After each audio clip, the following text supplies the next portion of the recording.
recently, we have to go to the root. We have to go to the cause. Dealing with the condition itself is not enough. Dear Mr. Massa, I'm just trying to mind my own business. What's the matter? It's just another day, another black king captured. I'm about to lose my brain, stuck inside this ghetto rapture. I got a lot of smoke. If you want it, you can have it. They want a hat trick, but this is black girl magic. Ain't talking about the kind that'll make you disappear, but I'm talking about the power of the melanin within. Ain't looking for trouble, but I'ma say this one time. I put two dukes up if you try to touch mine. We still want justice for Samir and Trayvon. You say you don't see color, but racism ain't blind. They targeting little kids whose skin look just like mine. So I'm paranoid, it's a war zone outside. And I'm a black queen, so if you ask me to step out of my car, you gon' have to snatch me. Cause I ain't going no damn well. Had to spend my whole life living unfair. Ancestors got my back and they right here. You can never understand, it's a nightmare. Living in my black shoes by the black rules. You can keep your handshake, I don't dap coons. The white man will go nuts if he cash you. But you all on his side like a damn fool. Make it make sense. We are oppressed. Queen. We are exploited. We are downtrodden. Make it make We are sense. denied not only civil rights but even human rights. Ahmadiyyah. So the only way we're going to get some of this Ahmadiyyah. oppression and exploitation Queen. away from us or aside from us is come together Queen. against the common enemy. Who taught you to hate the texture of your Ahmadiyyah. hair? Who taught you to hate the color of your skin? Ahmadiyyah. Parents, pay attention to the books, the school system, even to your little children. Lies mixed with wisdom. His skin too bright, so he was blind to the prison. My skin just right, so I collide with division. You trying to pray to God, but we tired of religion. No savior saving, we got to save our savings. We used to pay miss, how we gon' make the slave rich? But who's to blame and tell me why you complaining?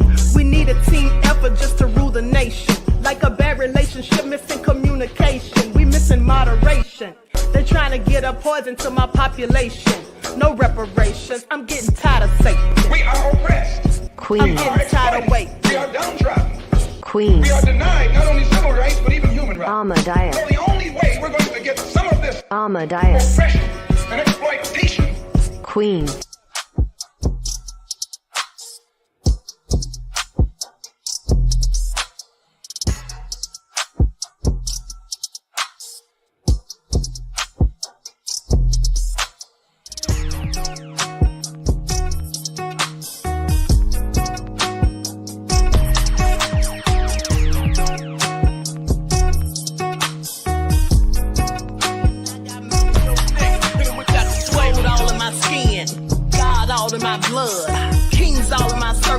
Touch one of mine and you're done. They show no love for the queen. Why you hating on me? Is it cause I'm free and I got Malcolm X in my jeans? I got dreams like King Luther, shed blood like Kunsa. You ain't here for my people, I ain't got nothing to say to ya. I won't always smoke like hookah. Talking reparations, America won't be great until they give us compensation. I'm like, I'm the hottest right now. See a bunch of lames out here trying to jock on my style. They be doing too much. I'm the queen, it's too easy. It's like they all in Popeyes, how they be talking so greasy. I just sit back and laugh while these haters get madder. So nefarious how they don't want my pockets with cheddar. I tell them they can do better.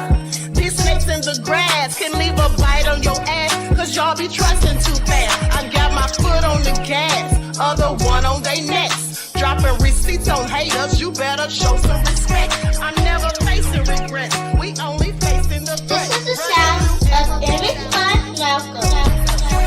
It's a cut on the gas, other one on their necks. Dropping receipts on haters, you better show some respect. I'm never facing regrets, we only facing the threat. Running through every challenge like a relay, break no sweat. It's a cold game, so I got that blanket with me. Now that my people awaken, ain't no going to sleep. I do not play by my piece, this time I'm playing for keeps. You talking slick, but when I see you like them ends, we gon' meet. And I got gold all in my skin, God all in my blood, kings all in my circle. You touch one of mine and you done. They show no love for the queen, why they hating on me? Is it cause I'm free and I got Malcolm X in my jeans and I got gold all in my skin, God all in my blood, kings all in my circle. You touch one of mine and you done. They show no hating on me? Is it cause I'm free and I got Malcolm X in my jeans and I got... It's me now.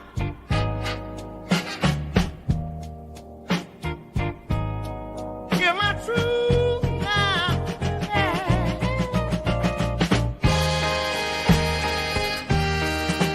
I'm here to speak and make it clear. I'm sorry, y'all, for all I've done, but I'm not the only one. In a dark place, I told some lies, but I'm not the only one. We all got secrets under the sun.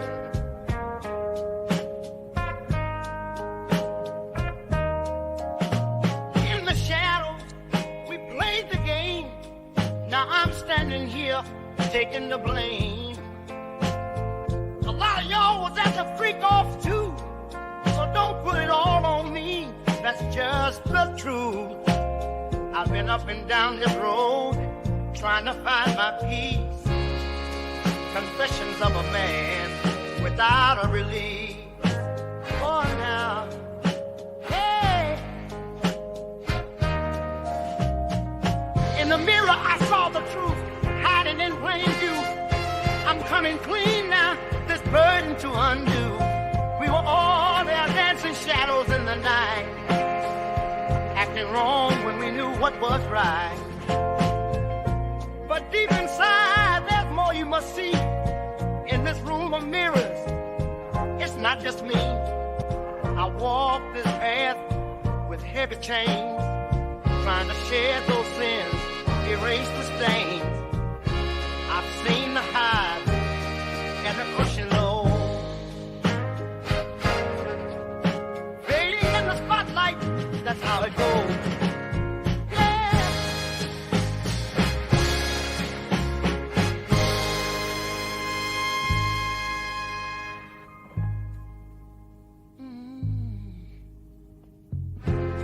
Now I'm standing here, hard on my sleeve, trying to clear the air, let the demons relieve.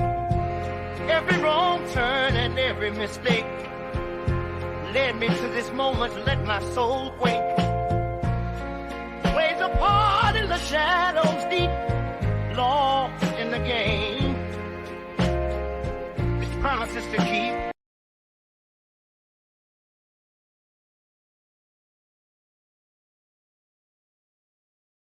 Sorry, I was muted again. Hello, everyone. Thanks for tuning back in once again to the original Queen Ahmadiyyah Shakur show. I'm your host, Queen Ahmadiyyah Shakur, and this is your morning wake-up call. So as you're coming in, please feel free to go ahead and subscribe to the channel if you haven't done so already. Be sure to click that notification bell and click the word all, so you're notified each time the Queen Goddess goes live. Don't forget to follow me on Instagram at Dr_A_Shakur, TikTok at Dr. A Shakur, and Twitter at DGoddess27. Now, with that all being said, let's get down to business.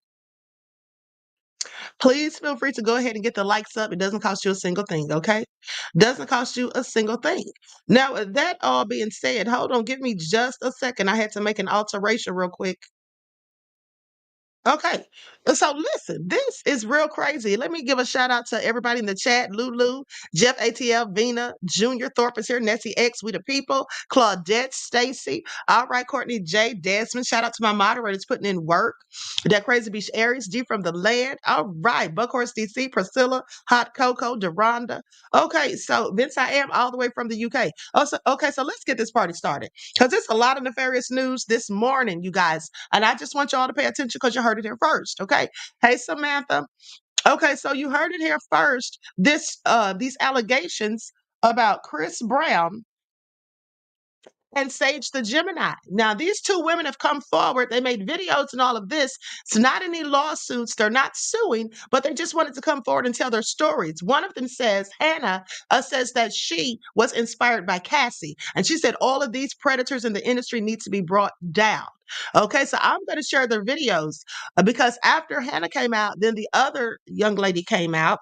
And both of these incidents happened in the past. Hannah said hers happened 6 years ago when she was 18. She's now 26. The other young lady, hers happened a few years ago as well, around 2018. But now Hannah says that at least 13 other women have reached out to her. Okay. So with that all been said, they're calling them Chris Brown and Sage, the Gemini, they're calling them serial rapists. Okay, now I don't know if these allegations are true, but these are the allegations. So let's get into it because I have the videos. Now I had to edit them. Of course. The second one, I really had to edit it because she's a corn star with a P, and she was giving explicit detail as to what happened between her and Sage. So you'll hear some silences in between. I didn't add the beeps, but I muted some of the things that she was saying. Okay, so let's get into it. I'm going to start first with Hannah. Likes up, everyone, please like and share. I never thought that I would make this video, but it's time. They finally got Diddy. They finally got him. But the thing is, there's so many more men out there, just like Diddy, who are abusers, who use their fame to lure women in and abuse them. And I wanted to come on here to say that it is time to out every single abuser in the industry, every single one. They all need to be held accountable. And the thing is, I would be a hypocrite if I came on here and I was telling other women that they need to speak up if I'm unwilling to speak up. I was at Chris Brown's house by his friend Sage the Gemini. Yes, I know I should have never been at Chris Brown's house in the first place. This happened when I was 18 years old. I'm 26 now, as of today, and I should have never been there. But Sage the Gemini at his house.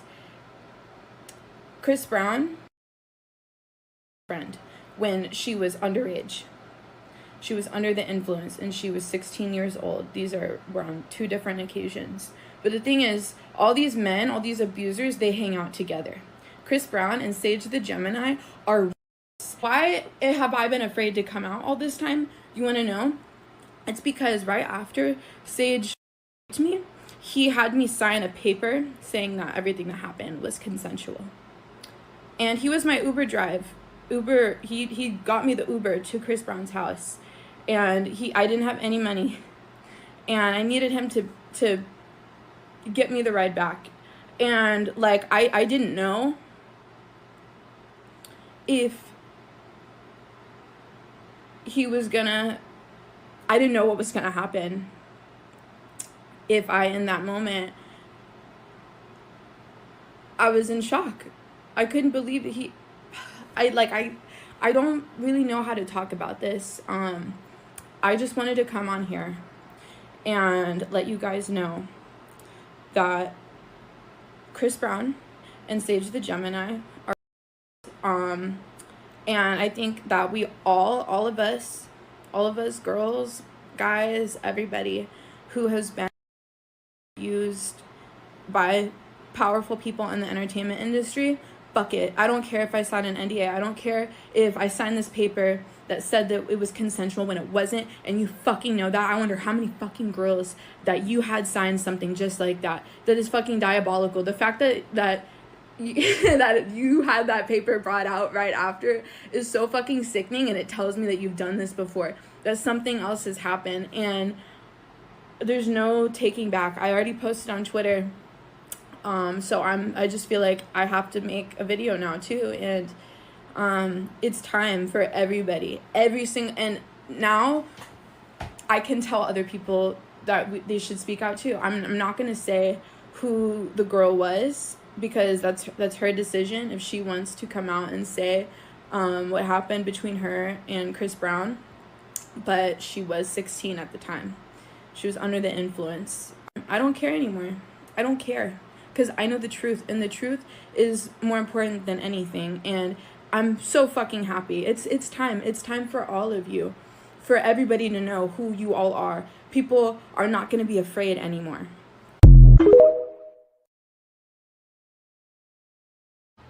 Because they're not going to do anything.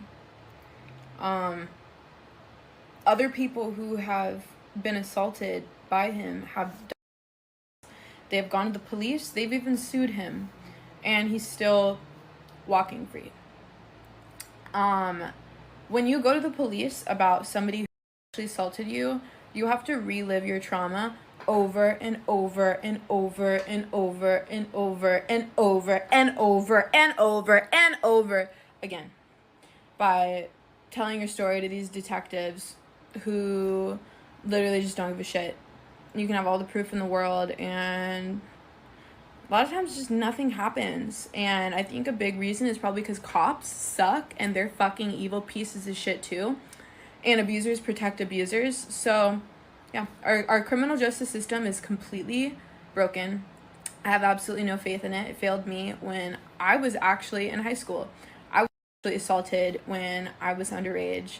Back in Texas, nothing happened. And it was honestly like a traumatizing experience in itself, just trying to hold the people accountable. So I just, like, I don't know, like, I'd rather just live my life. And the thing is, I just wanted to come on here. I want to warn people. I feel like it is the right thing to do, to let it be known who the fuck these men are, right? But I don't have any fucking money for a lawyer. I don't have the energy to, like, pursue them in that way. I don't want to fucking talk to cops. The cops have already abused me enough. And then you want me to talk to my cop abusers about another abuser? Sorry, I'm not trying to, I know my tone is getting all weird and I'm talking voices. I'm not trying to be rude or snarky or anything. I'm just like, fucking hate cops. I fucking hate cops. So, I just don't see how they would help me in this situation. They are the last people I want to relive my trauma with. So, yeah. I have a feeling that he is going to be pissed that I've revealed who he is to social media. So if he tries to come at me, I'm a lawyer up. If he tries to say, you know, any kind of bullshit, I'll lawyer up. But I don't know. Like, I want him to be punished for what he's done. He is a serial fucking rapist who's been giving women incurable STDs. So yeah, I want him to rot behind bars. That would be amazing, actually. But I just don't know if it'll ever happen. I mean, the thing is, the whole reason I even spoke out about this in the first place is because Cassie came forward and Diddy's in jail right now. So I know that it's possible to get justice. I know that it's possible. It's just such a horrible, horrific experience talking to the police about assault. Horrible. So I commend Cassie. She's a fucking hero. She's a badass. She did everything right. She is amazing. She inspired me to come forward. I hope she inspires others. But unless there's other women that are able to come forward about Sage, I don't know what I'm gonna do. Like, I'm literally just trying to focus on paying rent, you know what I mean? And figuring out like what I want to do with my life while the whole world is just burning. And government's evil, police are evil, everybody's fucking evil, everybody's a predator. I'm just so done. I just wanted to come on here and just speak the truth, because there's not a lot of truth that is able to get, like, actually heard. And so thank you, everybody who has believed me. And I know there's people that are asking for evidence, but I don't know. I blocked the man on Snapchat. I don't know how to prove anything, and I don't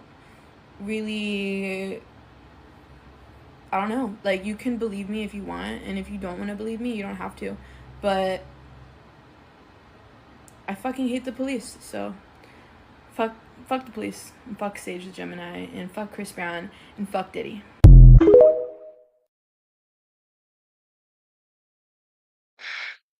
All right, you all heard what she said. Now the question is there any validity to her allegations? I mean, she seems to be very hostile, not really hostile, but very angry or whatever. And seems to be experiencing low vibrational patterns of thoughts.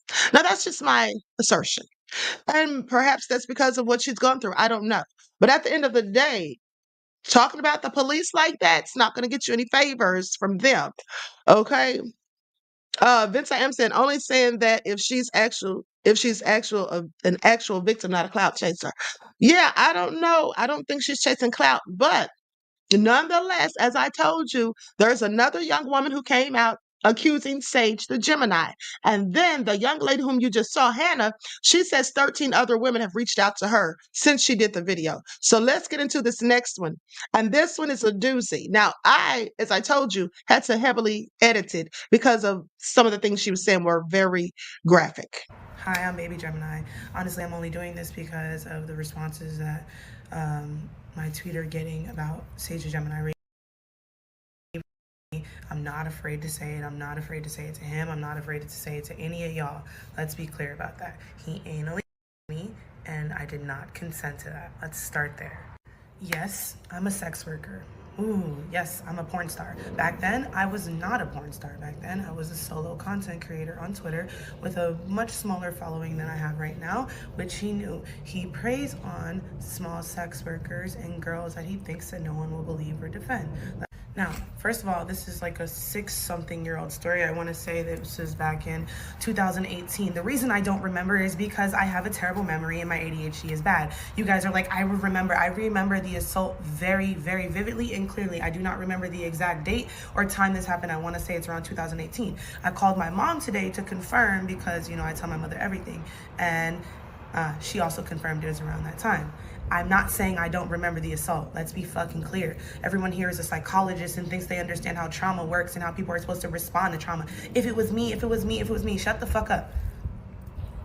Because I would probably slap the shit out y'all in real life. Like, be for real. This man is 6'4", 200 and something pounds. I'm not that big. I'm 5'6", 120, 130. Maybe back then I was like 120 something, 130, skinny as hell. Like, be for real. Anyways, the story is he approached me on Snapchat, which is his go-to. He knows that on Snapchat, you can't keep the messages. It's a really good way to have your proof deleted. Like, he's a smart man. He knows what he's doing. Boom. He hit me up on Snapchat. Yes, I thought he was cute. Yes, handsome man. Yes, all that. I have no shame in saying any of that. I'm very open and very honest about my sexuality, my sexual explorations, like my promiscuity, all of those things. Yes. Okay? He contacted me on Snapchat. Mind you, this was not in sex worker relation, not book me, nothing. This was love bombing. This was a whole year, mind you, a whole year of getting to know me, talking to me, love bombing me, this, that, and the third, And I finally went to go see him. Mind you, he wanted me to fly myself out. I guess he's just used to girls doing whatever. I was not going to fly myself out. I wasn't going for that. So he flew me out. Cool. Mistake number one. Now, I got on Twitter back in 2018, like I said, 2018, yeah, and posted about everything he did to me. I'm going to post it here so that you guys can read it yourselves because I don't feel like reading the whole thing through. I literally talked about the situation. I didn't talk about because at the time I didn't feel like anyone believed me. I was a small creator. I was still trying to build myself. I didn't want all this that's happening right now. Everyone berating me, calling me a liar. I just didn't want to deal with it. I handled the trauma, whatever. Myself, went to therapy, got better, okay? But I did feel like it was an obligation for me to get on Twitter to make sure that the rest of the community that looked up to me, that I, was helping and shit, knew about this man. So I'm gonna post it here. You guys can read everything I said. Boom. All right, I assume you guys read what I said, so you understand that the moment that I got into the car with him, he went from being this love-bombing nice guy who was really into me, like a little controlling, but he's a celebrity, like da-da-da-da-da, to a whole different person. The vibe is completely changed. He's completely aggressive, completely dominating, and I'm not the type of person to be scared of anybody. Like, that's just not who I am. I'm not scared of nobody. He intimidated me from start to finish. Like, the entire time, just continually telling me what he could do to me, da-da-da. You guys read the post, you guys read the story, so you've seen what I said. Anyways, once I told Twitter about everything that happened, nobody cared, you know what I mean? I'm a sex worker, whatever. They wiped it under the rug, we went on our way. Now, recently, it just came up with Hannah's post. And me being who I am now and the status that I have now, I was like, fuck it. Like, yeah, I'm going to talk about it because I'm not scared and I'm not, you can't do shit to me. You can't affect my bag. My fans are not going nowhere. Like, yes, I'm proud. I'm a porn star. I'm not ashamed. I don't care what any of y'all had to say. Feel me? So that's why I felt the need to speak on it right now. I did consent to fly out to stage the Gemini. Let's be clear. I did consent to be there. He took my phone and put it in a box for 2 days, which I thought was so fucking weird. Didn't let me text nobody. Only let me text my mom. Was watching me text my mom like a psychopath, continually intimidating me. But cool, I did consent to be there. I did subject myself to that because I know you guys are gonna blame me for that. So yeah, I will take accountability where accountability is due. Okay. Now, the first day into there, like a couple hours to me being there, I got my period. That sucked. So yeah, I flew out. I did have intentions. I thought he was cute. I was talking to him for a year, but the energy changed the minute I got in the car. So I need y'all to understand something. Just because I talked to somebody for a year and I thought I knew them through the internet or whatever the fuck, and then when I meet them in person, they're different, that means I'm allowed to change how I feel about the situation. I don't give a fuck what world y'all think y'all from. I am allowed to say I'm not feeling it no more. Okay? But I was already in the situation, so I wasn't even gonna make it awkward because he gave aggressive, dominant, scary the whole time. So on the second day, the first day, he's just intimidating me the whole day. We didn't even get to the sex. The second day, mind you, I have my period, you know, okay, cool. I'm like, fuck it, let me just get out the way. Fine with that. Let's talk about consent. I'm consenting to sucking his consent to consent, right? Cool. So then it goes from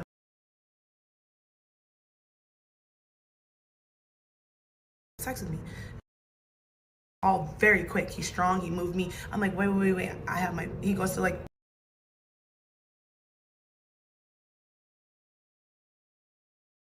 same fucking motion, moves it, and mind you, it's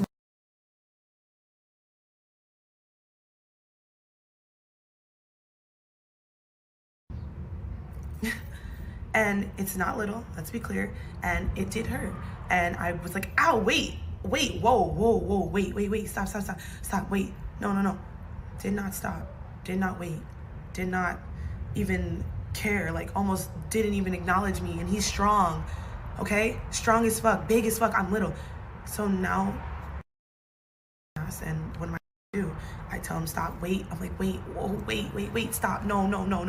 Like chill, like, I don't know what else I'm supposed to say at this point. Like, I'm saying stop, no, like, okay, whatever. I disassociate. I'm gonna be honest with you guys. I disassociate. I'm just looking this way and I'm like in pain, whatever. It eventually ends. I don't know how long it is. I don't think it's that long, like, whatever. He gets off me and it's like nothing even happened. I think went to fucking sleep. Next day I woke up. I went to the airport 5 hours early. I put that in the fucking thing that you guys read previously. Went to the airport 5 hours early because I just wanted to be away from it. Immediately severed contact from him. When I got home, I reached out to this girl that's one of my mentors, and she told me that she had the same exact story, and I had no clue about her being held hostage in the house. All of y'all that feel as though you would have handled the situation differently, congratulations. I'm proud of you for being so tough and strong and Bayana woman, or whatever the fuck you are. For anyone who thinks I'm lying, I don't know what I would gain. I'm a bigger fucking celebrity than him at this point. I don't give a fuck about clout. I don't care. I'm Baby Gemini. And for anybody who's talking about my name, bitch, I've been Baby Gemini. Y'all got me fucked up if you think I'm gonna change my name and my identity for somebody. It's like, you guys are not satisfied with the truth. You're only satisfied until like you feel like enough of the trauma has been explained to make you be in the shoes. Like, do you need to know how bad it hurt? Do you need to know how the tears welled in my eyes? Do you need to know what I was staring at when I was dissociating? Like, it's really fucking weird. And I'm sorry I didn't let it control my life or affect me. So yes, I said I don't have trauma, because I don't. He doesn't affect me. I don't think about that shit. Only reason I've even spoken on it is because it came up on my timeline and I just felt, why not? It's time. Let's speak on the truth, since the truth is out there. And a whole bunch of other girls have come forward, and I'm sure those girls are not okay. So I just really hope that everybody that watches this understands that these men may be attractive, they may have money, this and that. These people be fucking, okay? And they know who they can prey on, and they know what they can do, and y'all just let it happen. At the end of the day, no, I didn't go to the police. I didn't even know what the fuck to say. No, I don't have the physical evidence. It's on Snapchat. You know what I'm saying? Like, it's a lot that goes into proving that somebody did this to you, especially when you're a porn star that nobody believes. So at the end of the day, I'm putting it out there for the rest of the world to know that man is a rape. Be careful when you're with him, when he's alone, and do not believe the bullshit love bombing that comes with it. And if you don't believe me, suck my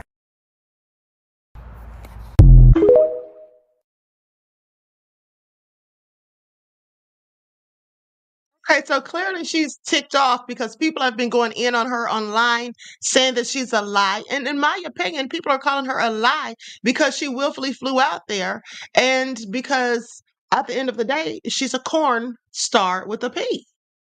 Now, here's the thing. I see some people in the chat going in on her, saying they think she's lying, this, that, and the third. I don't know if she's lying or not, but what I do know is that there's 13 other women allegedly who've come out and said that Sage Bentley, I'm not Sage Bentley. Sage Bentley is one of my subscribers. That said Sage the Gemini did these things to them. Okay, and we've heard numerous allegations about Chris Brown before. That doesn't mean that he's guilty in this case about what Hannah said he did with her friend, allegedly, the 16-year-old. Okay, that doesn't mean anything. But here's the thing. You know, whether or not someone's an SEX worker, because here's the thing. I want you all to pay attention. You see, what's funny to me is people tend to have selective outrage. Now, for people who are saying she's lying or clout chasing, where is the clout coming from? How is this going to get her clout? People are going in on her. Think about what you're saying. If this was for a clout chase, who wants to be ridiculed and everyone calling them a liar and saying nasty things about them? Whether some of those things are true or not, nobody wants to deal with that. And she's not suing. Neither one of these women have filed a lawsuit. For those of you saying that it's about a bag, they're not asking for money. And possibly the statute of limitations, you know what I'm saying, wherever they're from, may even have run out. Okay. Your son said she does corn clout there. Yeah, she said that she's a corn star. Exactly. Okay, Melissa says Sage ain't even famous now. Exactly. I mean, you literally heard her say that she's more famous than he is at this point. I literally never heard of Sage Bentley until I saw the video. I'm what I keep saying Sage Bentley. Sage, if you're in the chat, I'm sorry, beloved. I mean, I literally never heard of Sage the Gemini until I saw these videos. So with that all being said, Terry Lee King said it's a double standard. People Right. You're absolutely right, Terry. You're absolutely right. Here's the thing. Tina says she's telling the truth. See, some people are looking down on her because of her line of work, which is ridiculous to me because no matter what line of work someone's in, they don't deserve for someone to take advantage of them. And even if you fly out to someone's house with the intentions of having relations with them, and you get there and the energy's different and they're not who you thought they were, as she said, and they take advantage of you, you deserve justice, in my opinion. That doesn't mean that you're a liar. That doesn't mean that you're not worthy of getting justice. That doesn't mean that people should mock and ridicule you. At the end of the day, this brings me back to a story that happened. They made a movie about it with Jodie Foster. It's called The Accused. I think that was the name of it. Now, this woman was gang raped by several men in a bar with other people standing around watching. Nobody did anything to help. And at the end of the day, when she ran out of there and she called the police and went to trial and all of that, nobody cared. Nobody wanted to punish those men. You know why they didn't want to punish them? Because they said she was promiscuous. They said that she was scantily clad. At the end of the day, so you mean to tell me because somebody's walking around here scantily clad, or because somebody's promiscuous or deemed to be so, that it's okay for somebody who they don't want to have relations with? It's okay for that person to force themselves on them. Let me tell you all something. You know, I go in on Sexy Red or Dusty Red and Sukiyana because of the way they carry themselves. But there's a video that I saw last year sometime with Sukiyana, and she was sitting, it looked like maybe she was at an interview, I don't know, but she was sitting at a table. And what is the rapper's name? NDL somebody, Chopper. I think that's him, if I'm not mistaken. But I believe it was him that just walked up and just grabbed her face and tried to just tongue kiss her. And she looked so shocked and appalled. And then some people were like, well, why is she, the way she carries herself? Let me tell you something. It doesn't have anything to do with how someone carries themselves. Because people who go out and grape people, they're not just doing it for sex, because they could get that from anyone who would voluntarily give it to them. It's about the power. It's about the humiliation, the intimidation. It's about the threats. Some people literally get excited, euphoric pleasure from controlling another person, from just taking over another person without the person's consent. You see, that's the mind of a rapist. You see, these nice looking men with all of this money and wealth like Diddy, they don't have to go out and force themselves on people. So you should ask yourselves, then why did they? Allegedly. But why would they do these things? It's about power and control, like I said. It's not about the act itself. So if it's not about the act itself, then you have to say that it doesn't have anything to do with the line of work they're in. It doesn't have anything to do with the way they're dressed. You see, the only reason that we could add something about their work into it is because people that do these things, sometimes they will go for the sex workers because they know nobody cares about them, that they're frowned upon and looked down upon in society because of the choices they've made to make their living. And so they feel like if this person said something about me, nobody's going to believe them. But this person's a hooker. This is how they think. Okay. So with that all being said, I think we should reserve our judgment because, and let's wait and see if these other 13 or so women that have supposedly reached out to Hannah, if they too come forward. But remember, I told you all last year, after this whole Diddy debacle hit the fan, I told you all, you heard it here first, that there's going to be a whole lot more people coming out. They're going to continue to come out. And some of those people are going to be men. Okay. Some of those people are going to be men. I was the first one to say it. And now we see how it's all going down. You know, this industry is nefarious. Okay. The music industry, Hollywood, they're both nefarious. And you all know that. Okay. All of this stuff that Diddy's done, it's no shock. All of these things of which he's accused, it's no shock. Do you all know that Diddy is the reason that they created the hip hop police? Diddy is the reason they created the hip hop police. If you don't believe me, just watch. Until my case. So the hip hop task force would. The hip hop task force was created to watch Sean Puffy Combs, P. Diddy, to watch the artists that was connected with P. Diddy. And then it just grew.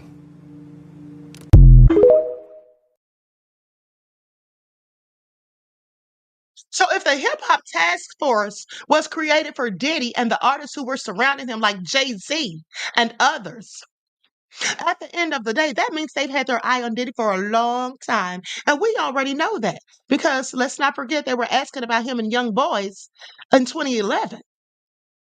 Okay, according to the James Rosemond report, aka Jimmy Henchman, and a whole lot of other things. But hold on, let's talk about it because here's another thing.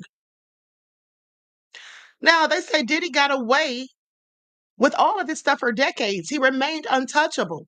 But now people are out to take him down. Likes up, everyone, please like and share. It could be over for Sean Diddy Combs and his seemingly bulletproof billion-dollar empire. He has a very questionable past that he's been able to control because of his power for a very long time. Now, this is what Derek Parker said. This is a detective in the NYPD Rap Intelligence Unit. Okay?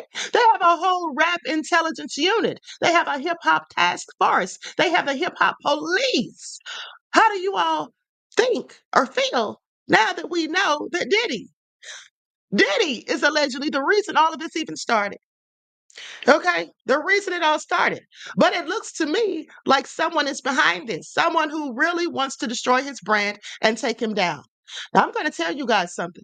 I absolutely know who it is. Okay, I know exactly who it is. And we're going to get into that on another live. So stay tuned. Now, Parker was referring to Homeland Security agents swarming Diddy's homes in Los Angeles and Miami during the raid. The cross-country invasion was reportedly related to sex trafficking allegations. So, gotten away with things for decades. It's been pretty much an open secret. Okay, it's pretty much been an open secret. The things that Diddy has been accused of have been going on for decades, and we all know it. Now, but here's the thing. Now they're saying that there seems to be a revival of the hashtag Me Too movement. Okay, so we're going to get into that in a second. But before we do, let's talk about Usher. Because y'all were saying that Usher's account was wiped clean, that he wiped clean his Twitter account, deleting over 7,000 tweets and all of that. Usher, however, says that that's not true. Usher says that, in fact, his account was hacked. Okay? He says his account was hacked, that he didn't delete ish. Account got hacked, and damn, y'all ran with it. Okay? Y'all see that? See you tonight at Into It Don't. So he posted that yesterday after the story came out and the rumors ran rampant because everybody was talking about it, saying it's so suspicious. And especially after Justin Bieber's been thrown into the mix and people have been bringing up what happened to Justin. Now, here's the thing. I don't know if Usher's account got hacked. I mean, that's what he says, but I find it all very suspicious, Usher. Usher, I don't know if you really got hacked or if you really deleted those tweets. I think you deleted those tweets. And why do I think that Usher deleted those tweets? Because let me tell y'all something. A lot of people are deleting their tweets. Okay, a lot of people are deleting their tweets, quitting their jobs, and all sorts of things. And I find it all nefarious at the end of the day because it's all happening on the heels of Diddy's arrest. And also, Megan Fox even deleted her tweets. What's really going on here? I have a whole bunch of questions. Did Megan Fox have anything to do with it? Hold on, let's talk about it. Megan Fox joins list of celebrities deleting tweets and posts amid Diddy's arrest. So how many of these celebrities are deleting stuff? But Usher wants us to think that somebody decided while everybody's deleting stuff, that somebody decided to hack his account. I don't believe Usher. I'm sorry. I like Usher and everything, but I don't believe it. I do not believe it. Megan Fox joins the list. Actress Megan Fox has deleted all of her posts. Fans speculate it's linked to Sean Diddy Combs' recent arrest. Now, Megan has deleted all of her posts on Instagram and wiped her ex, formerly known as Twitter account, leaving fans speculating that maybe she had something to do with Diddy. Diddy is facing charges of trafficking and racketeering with allegations dating back to 2008. Now, Fox's move comes shortly after similar actions by Usher and Pink, who also deleted their post. Okay? I want you all to pay attention. Usher and Pink. Now, Usher, who lived with Diddy as a teenager, also recently deleted his post on X. In a resurfaced interview from the Howard Stern show, Usher described witnessing very curious things while living with Diddy. You all already know. I've shown you that video a couple of times. I got a chance to see some things. I don't know if I could indulge and even understand what I was looking at. Okay? Now, there is no confirmation that Megan Fox, Usher, and Diddy's arrest are all, related, but the simultaneous actions have fueled fan speculation online. Okay, and rightfully so. Rightfully so. So, everyone, please like and share. Okay, and so with that all being said, now let's go to this clip from a report that they have done on Diddy. It's going to be coming out real soon if it isn't already out. I'm not going to show the footage. I'm going to play the audio and put an overlay on the screen. Everyone, please like and share. Thank you in advance. We were just coming from a photo shoot and we were in the hotel room. I fall asleep on the couch because, we were just out all day. I wake up to him storming in the room and screaming, "Where is she?" They shut the door and everything just started happening. And I saw the aftermath, the bruises, the busted lip, the knots on the head. And it was really bad. Like, I don't know how any man could hurt another human being that way. Mala says she called a doctor friend to patch the singer up. She and Cassie were too afraid to take her to hospital, let alone go to the police. You felt like you couldn't? No, we couldn't. You think we could have done that back then? No. Absolutely not. That would not be safe for any of us. That's terrifying to think, Marla, that you didn't feel safe actually going to an emergency room when your friend was really badly injured. Yeah, I mean, we're not dealing with a normal person, and the person that actually did the abuse is somebody who's powerful, and that's not something we can take lightly. We were just coming from a photo shoot and we were. Okay, so you all heard that. I find it all interesting. So she was talking about Diddy, and when she said that Diddy rushed in saying, "Where is she?" I'm assuming that he was talking about Cassie. Okay. Now I want y'all to pay attention to this because this is fresh off the press. All right, this is fresh off the press. I want y'all to pay attention. Steve Harvey joins list of celebrities deleting tweets amid Diddy arrest. Steve Harvey is the latest celebrity to delete a tweet praising Diddy following Usher and Megan Fox's deletes. Okay, here's the tweet that he supposedly deleted. Let me just share it on the screen. Likes up, everyone, please like and share. Nobody wants to be associated with him. But the funny thing is, they had all this time. This has been going on since last November, almost a year. If they wanted to delete their tweets, why didn't they do it then? If they wanted to delete their social media posts about Diddy, why didn't they do it then? You know why they didn't do it then, beloveds? Because, quite frankly, they probably never thought he would be arrested and indicted. Okay, please pay attention. Y'all see that? Y'all see that? Steve Harvey, my brother at Diddy, is doing a world of good for these kids. Ha! Is that what he's doing for the kids? Please pay attention. Now, you think Steve Harvey didn't hear any of the rumors that we've all been hearing for decades? Y'all think that Steve Harvey never heard of any of those outlandish, nefarious, alleged parties? You think he's never been to one? Let me continue. And so it goes on to say that Steve Harvey deleted his tweet. Now, this move follows a wave of celebrities distancing themselves from Diddy after his recent arrest on charges of trafficking, racketeering, and other crimes. Okay, and there's been a whole lot of controversy. Now, Diddy's legal troubles stem from multiple lawsuits, including one from his ex-girlfriend, Cassie Ventura, accusing him of physical abuse and orchestrating drug-fueled sex parties known as freak-offs. Federal investigators continue to examine these claims, and more high-profile individuals are taking precautionary steps, okay, to avoid being linked to Diddy. Steve Harvey and Usher and Fox have not commented directly on the reasons for deleting their social media posts. However, Harvey's decision mirrors similar actions from other celebrities as the fallout from Diddy's case continues to unfold. Well, Usher has, in fact, spoken out, and he said that he didn't do it, that it was hacked. I don't believe you, Usher. Like I said, I don't believe you. But so with that all being said, I just want you all to pay attention because this is all real nefarious. Trisha says, of course he is. He has people dependent on him. Lori has a story I want to hear. You all are something else. Okay, so likes up, everyone. Please like and share. Thank you in advance. Now, with that all being said, let's talk about how they said the Me Too movement. This is the second coming of the Me Too movement, they say. Second coming of hashtag Me Too, because they say that Pelicotts, P. Diddy, and Alpha Yed, the women are all finally speaking out on them. Now, you may be asking, who are these other people? Well, let's get into it. Okay, they say, I can't remember how we got into the subject, but for some reason, a few months ago, I found myself in a heated debate at the pub with two men that I just met. We were talking about how Harvey Weinstein's conviction for rape had been overturned by New York's highest court. One of the men was arguing that it made sense given how long ago some of the alleged assaults took place. Why would anyone come forward with a random case or claim so many years after it happened, he asked. It just doesn't add up.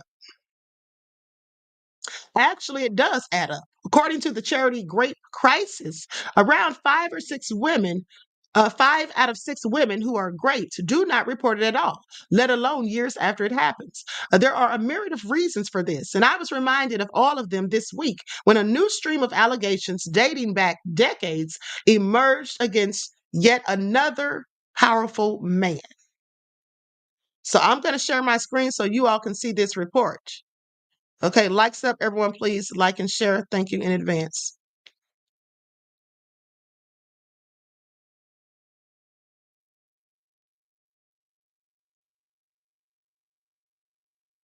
And recruiting at least 50 strangers to rape his own wife, has admitted his crimes. In a Paris courtroom, 71-year-old Dominique Pellicot begged forgiveness of his family. He said, I'm a rapist like the others in this room. His now ex-wife has waived anonymity to ensure public shaming of all her attackers.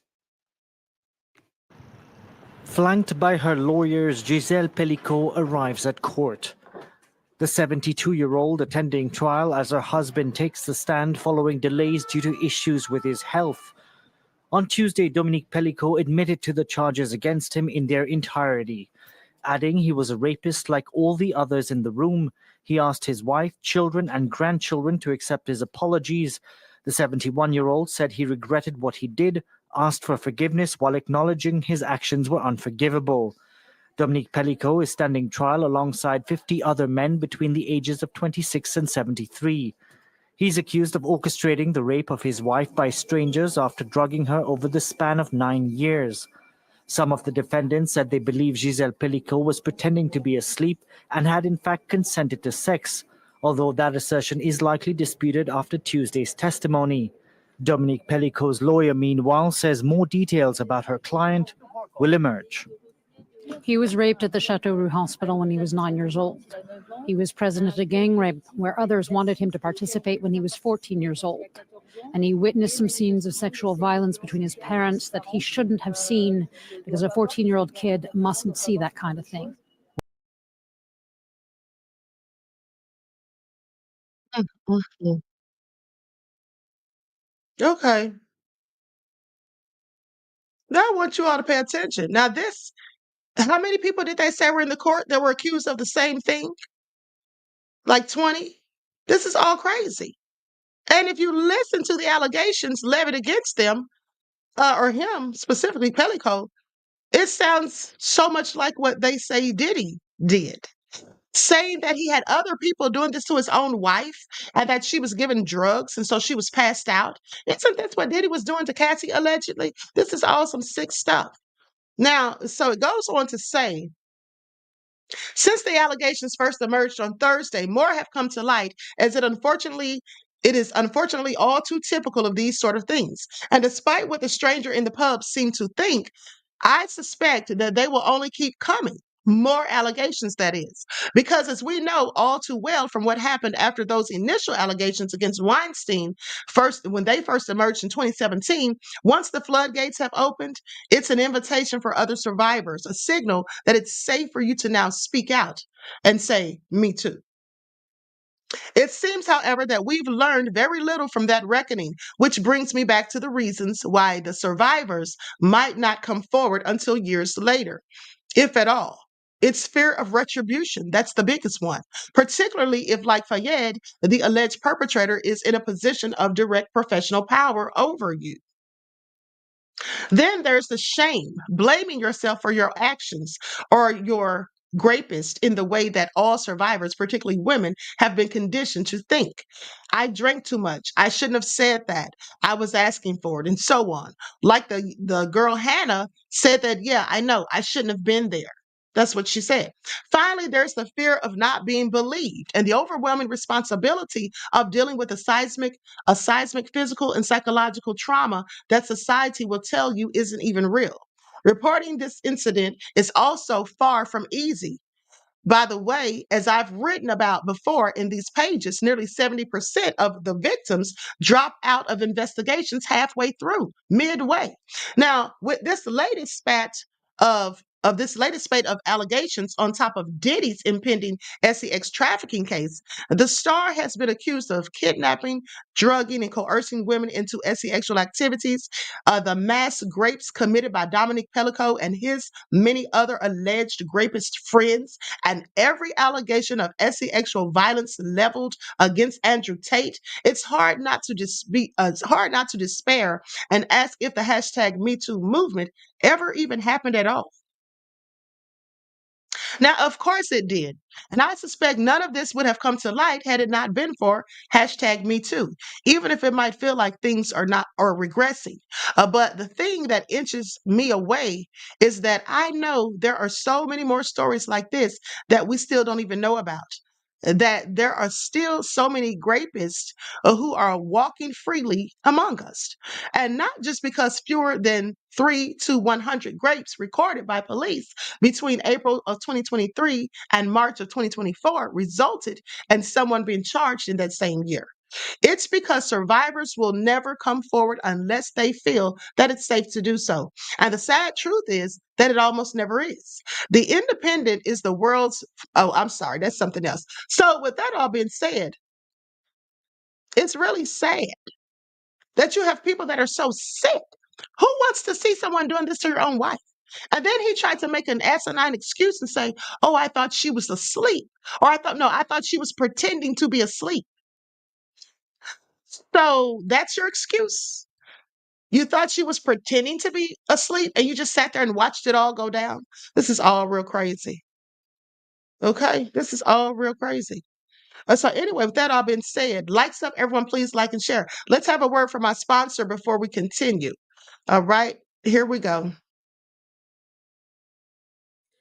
Do not buy 12 Tribes on Earth hair growth oil and hair magic elixir unless you want super healthy, gorgeous hair that grows.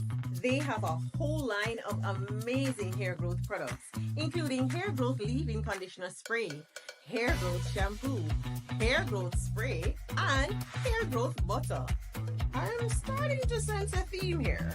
They include quality natural ingredients. They smell amazing, and you can see the results for yourself. So if you're looking for healthy hair growth for your natural or relaxed hair, try 12 Tribes on Earth today.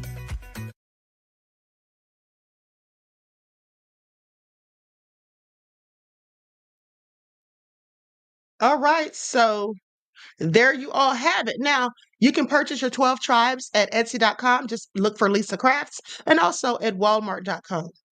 Now, let's talk about this because I told you all days ago I did the report about all of these CEOs stepping down.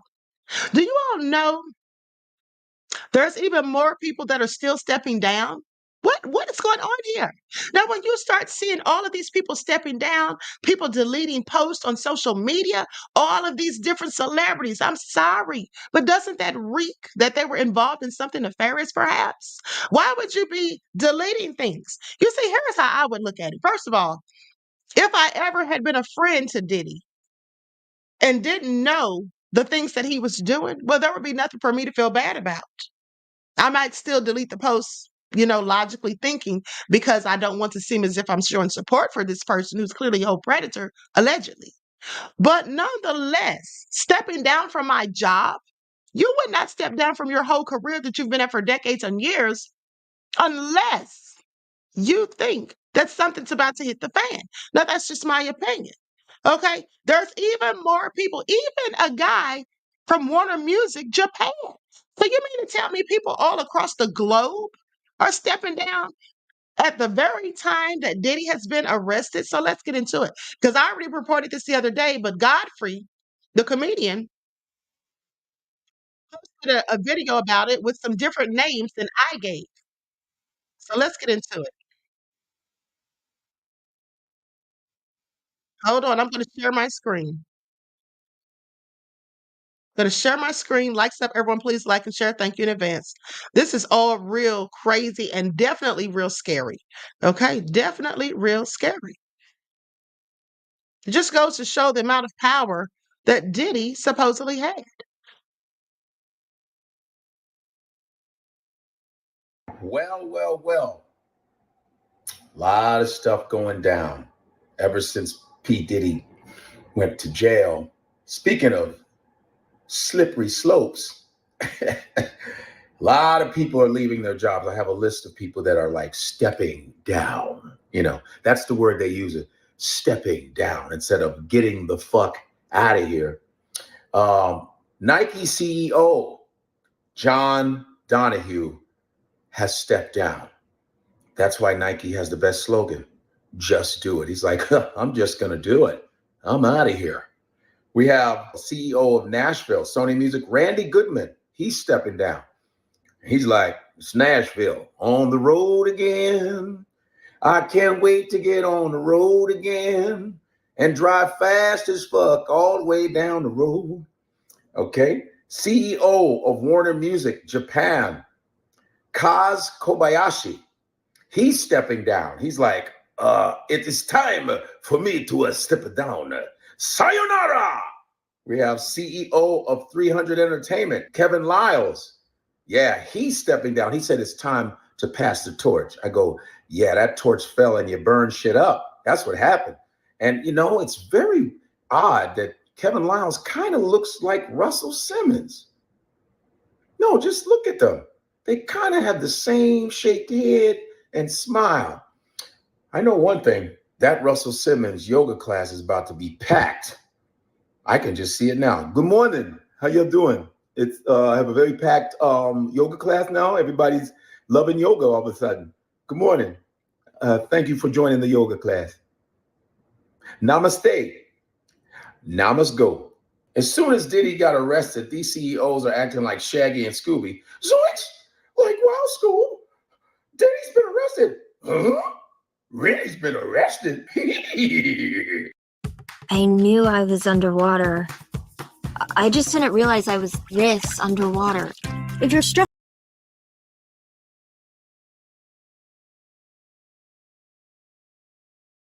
Okay, so you all heard that. Absolutely insane. Okay, I just want you all to pay attention. It's absolutely crazy. Now, with that all being said, how many more of these celebrities are going to either step down, these big time people in powerful positions? Because there's even supposedly people over in the UK and Canada stepping down. I'm just saying this is all crazy as far as I'm concerned. How many people are on these freak off tapes? That's what we should be asking ourselves. How many people helped to cover for Diddy? How many people knew that these things were going on and just sat by idly? And how many of them, in fact, joined in? Okay. How many of them joined in? I have a whole lot of questions. And you see, like that video that I show you all with all those people just living it up, living their best life at Diddy's parties. No one's going to convince me that those people didn't have firsthand knowledge of what was going on. I'm not saying that all of them participated in it, but how could you be at a Diddy party and you not know what kind of person Diddy is? How could you not know that things were going on? You didn't hear any of the rumors? That's what I would like to ask them. You didn't hear any of the rumors, the allegations? You didn't know about the FBI investigating him all the way back from 2008? Okay, you knew about the incident at the club in 1999. You knew about City College. You knew about those things, but y'all didn't know about the rest of this stuff. I absolutely think that they knew. Okay. I absolutely think that these people knew and that many of them sat idly by and didn't say a thing. And they had their own reasons for doing so. Maybe they were at the parties, knew someone who was, or maybe they were just such a fan of Diddy's they didn't want to say anything. Okay. Byron B says exactly, Queen. Thank you, beloved. All right. So with that all being said, but hold on. I'm sorry, I didn't mean to put that on the screen. With that all being said, let's get back into it. Likes up, everyone, please like and share. Thank you in advance. Hold on. Okay, there is one more video I want to show you all about Diddy. And then, listen, we have absolutely got to talk about D.L. Hughley going in on Janet Jackson about Kamala Harris. Like, is he serious at this point?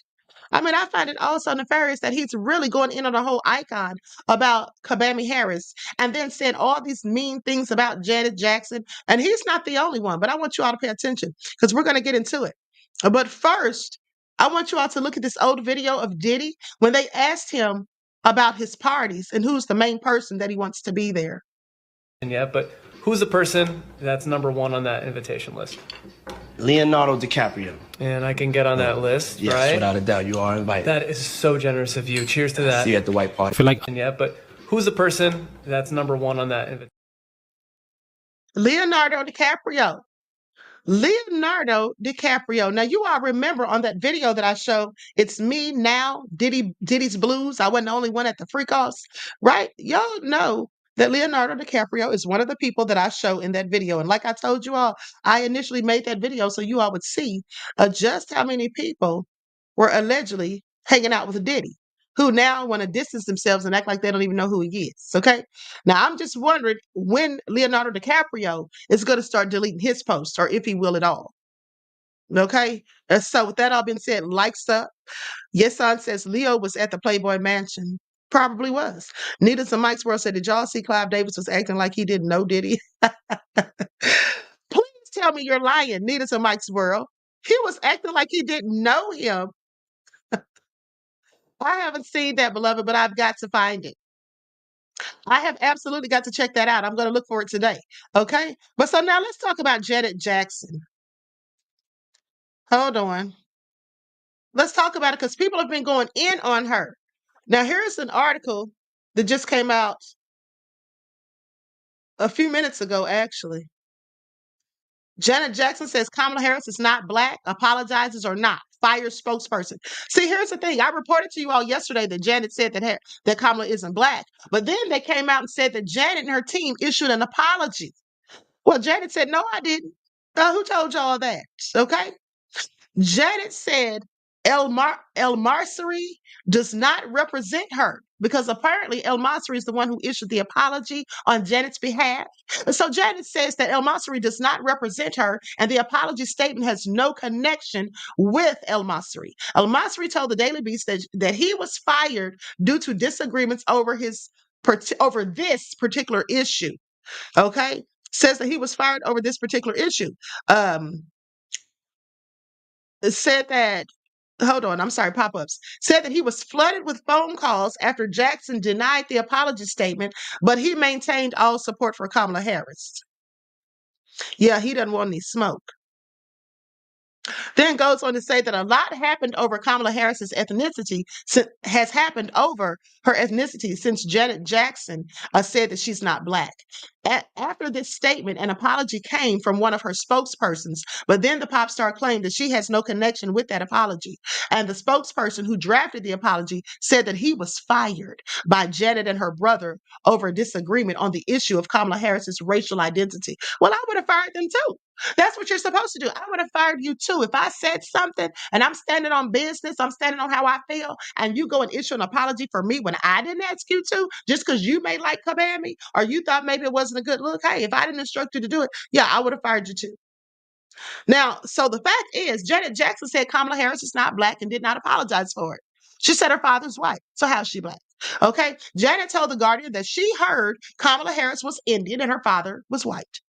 And that's what I was told. I mean, I haven't watched the news in a few days, but I was told that they discovered her father was white. And then they said she's echoing Trump's rhetoric. I want y'all to pay attention how everything points back to Trump. Because we all know that the truth of the matter is Trump's not the one who said she wasn't black. We are the ones who said she wasn't black. You see, but here's the thing. I want you all to really pay attention. Again, not defending Trump, but I'm making a point. And here's the point. It looks a whole lot better for the lamestream machine. It looks a whole lot better for them to paint Trump as the one who started the story. So then it looks like he's just being racist as usual. It doesn't look good when black people are saying she ain't black. It doesn't look good. They don't want to paint that narrative. They want to try to sweep that under the rug. So let's act like Trump's the one who started this. When really, no. Us African Americans, aka black people, us Negroes, we said she ain't black. Now, those of us who are obtuse think that she is, but the rest of us that are woke, we know she ain't black. Miss us with it. If your father is Irish and white, or Irish and Indian, and your mother's a Brahmin Indian, I'm sorry, how are you black again? And I want you all to pay attention because I was talking to somebody the other day, and here's what the fool told me. When I challenged them on proving her blackness or lack thereof, they said to me, oh, well, she is black. Are you saying Indians aren't black? Yeah, I'm saying Indians aren't black. What are you talking about? You're talking about East Indians, right? And they said, yeah, I'm absolutely telling you they're not black. Okay? What are you talking about? West Indians are black, East Indians are not. So then they said, oh, but East Indians are dark. So how are they not black? This is what they asked me. East Indians are dark. So how are they not black? They're not black because they're not. Just because you have skin that's of a darker hue and melanin rich doesn't mean that you're black. That's just what it is. You see, if you're not an African American, because we're the ones that are deemed as being black. Do they call Africans black? They call them Africans. Do they call Haitians black? They call them Haitians. Do they call Jamaicans black? They call them Jamaicans. Now, we can say they're black because we know that, they're very close to us. But at the end of the day, they call them by their nationality. And Kabami is not Jamaican, is she? So even if we wanted to try to use that to tie her to blackness, we can't do it because she's not Jamaican. And though her father may have been born there or raised there, he is not black. There are people who reside, and were born in Jamaica who are not black. Okay? Just like there's people like Elon Musk and Charlize Theron, which I keep repeating and reiterating for a reason, who were born in South Africa, but they're not Africans. Okay? They're not real Africans. All right? So please knock it off. Okay? For the people who just don't seem to get it. But let me continue. So JD told The Guardian that she heard Kamala Harris was Indian and her father was white. They meant Janet. I'm sorry. That's a typo. And she said that's what she was told. Well, that's what I was told, and that's what I can see. Now, Kamala Harris's father, Donald J. Harris, Donald J. Harris, sounds like Donald J. Trump. Please pay attention.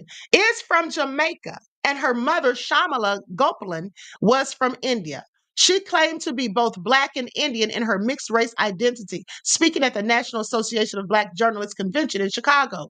Donald Trump said that he was not aware that Kamala Harris is Black and that she was turning into Black after the election. You see, I wish Donald Trump had never said that. I wish he had never repeated things that he's heard many of us in the Black community saying about her ethnicity or her race. Because now, as I said, they're using this to try to paint it as though he came up with this.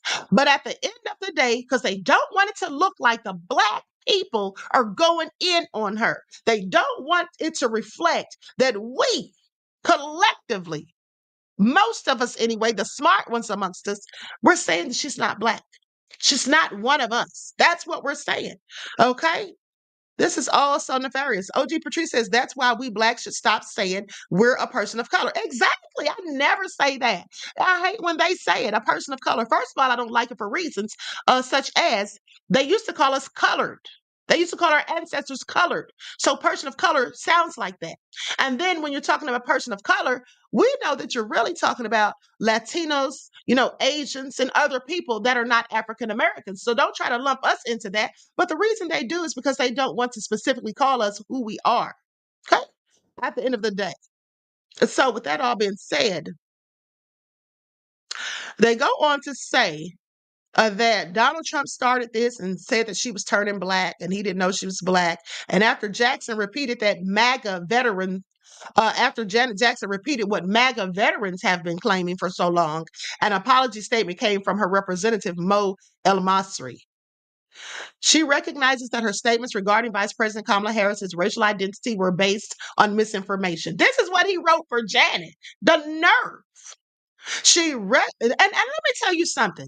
This just reeks of someone who feels that they're entitled to correct a Black person. Like if a Black, because he didn't even ask Janet's permission to give this statement, to issue it. But he somehow felt that he had the authority, that it was okay for him to do it. I want you all to pay attention. Says that she recognizes that her statements regarding Vice President Kamala Harris's racial identity were based on misinformation. Like she didn't know what she was talking about. Janet respects Harris's dual heritage as both Black and Indian and apologizes for any confusion caused. She values the diversity Harris represents and understands the importance of celebrating that in today's society. Janet remains committed to promoting unity and understanding. Janet said Al-Masri does not represent her. And that apology that y'all just heard, that statement has no connection, okay, to her. El Masri told the Daily Beast that he was fired due to disagreements, like I told you. Right? So that all been said, he took it upon himself to issue that, and he needs to sit down somewhere. That's what he needs to do. He needs to sit down somewhere. How are you going to sit there? Okay, 313 Thug Boss says, stop acknowledging you are a minority as well. Yeah, I don't go for that because when they say you're a minority, what's the root word? What's the root word of minority? It's minor. So when they say that you're a minority, they're really saying that you're a minor. And when they say that you're a minor, that means that you're not responsible for yourself because you're not capable of being responsible for yourself. Okay, that the government is responsible for you and gets to tell you what to do and control you when you say you're a minority, which is a minor. Okay, I want y'all to pay attention, honey, because the tricks they use with these words in the English language is all nefarious. And y'all know that because y'all already know because I have done videos about the power of words. Okay, so please pay attention. All right. So Shirley Miles says D.L. Hughley he gets money from the Democrats. He would throw his own mama under the bus just to get some money. I believe it. I absolutely believe that he's getting paid. I believe him, Steve Harvey, Ricky Smiley, Roland Swollen Martin. I think they're all getting paid. Now, I can't substantiate that, but that's just my opinion. And I absolutely believe it to be true because they're going hard in the paints. Okay. They're going hard in the paint. Y'all get the likes up, please. Hold on for a second. I'm trying to find something real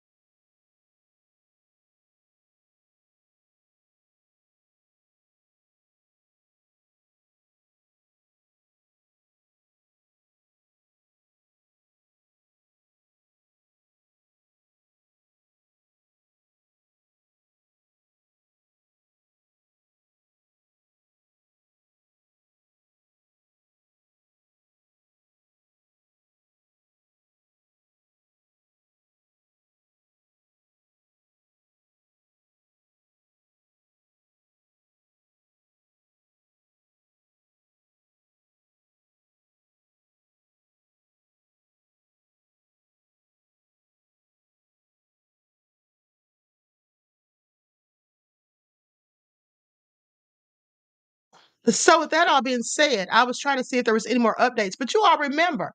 Now, Kamala Harris, I played for you all the audio or the video, actually played the video the other day of the woman who basically said that Kamala had her arrested. Her daughter was handicapped. Her daughter was very sick. Okay, you all heard that, and you know. Hold on, Kamala Harris being hit for hate.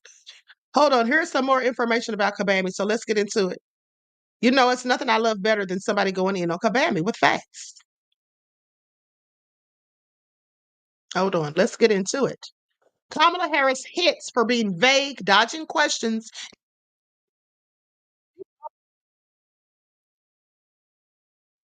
They said she owes us these answers. Okay, so with that all being said, let's get into it. I'm going to share my screen. Going to share my screen.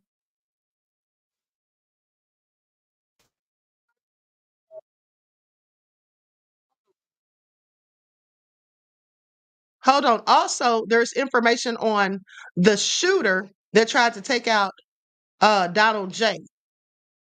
Trump, not Harris. Hold on.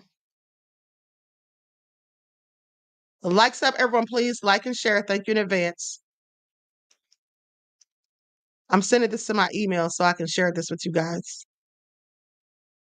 Okay, so now I'm going to go to what they're saying about Kabami. Likes up, everyone, please like and share, honey. It's all going down. It is all going down, beloveds. Please pay attention. Kabami's getting called out on all fronts, and I love it.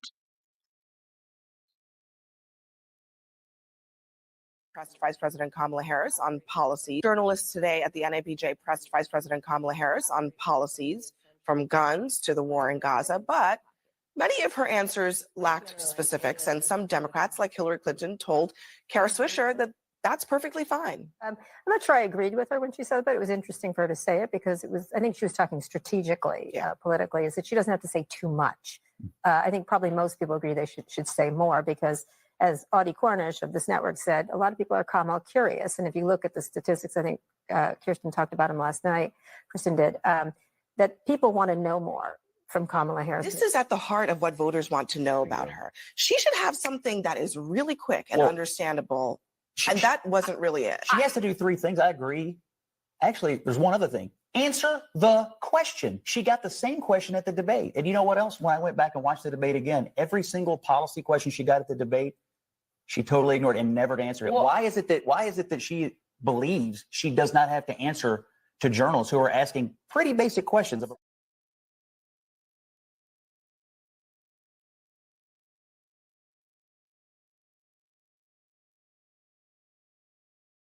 Says they were asking pretty basic questions, but she couldn't just give a straight answer. And that's what she never does.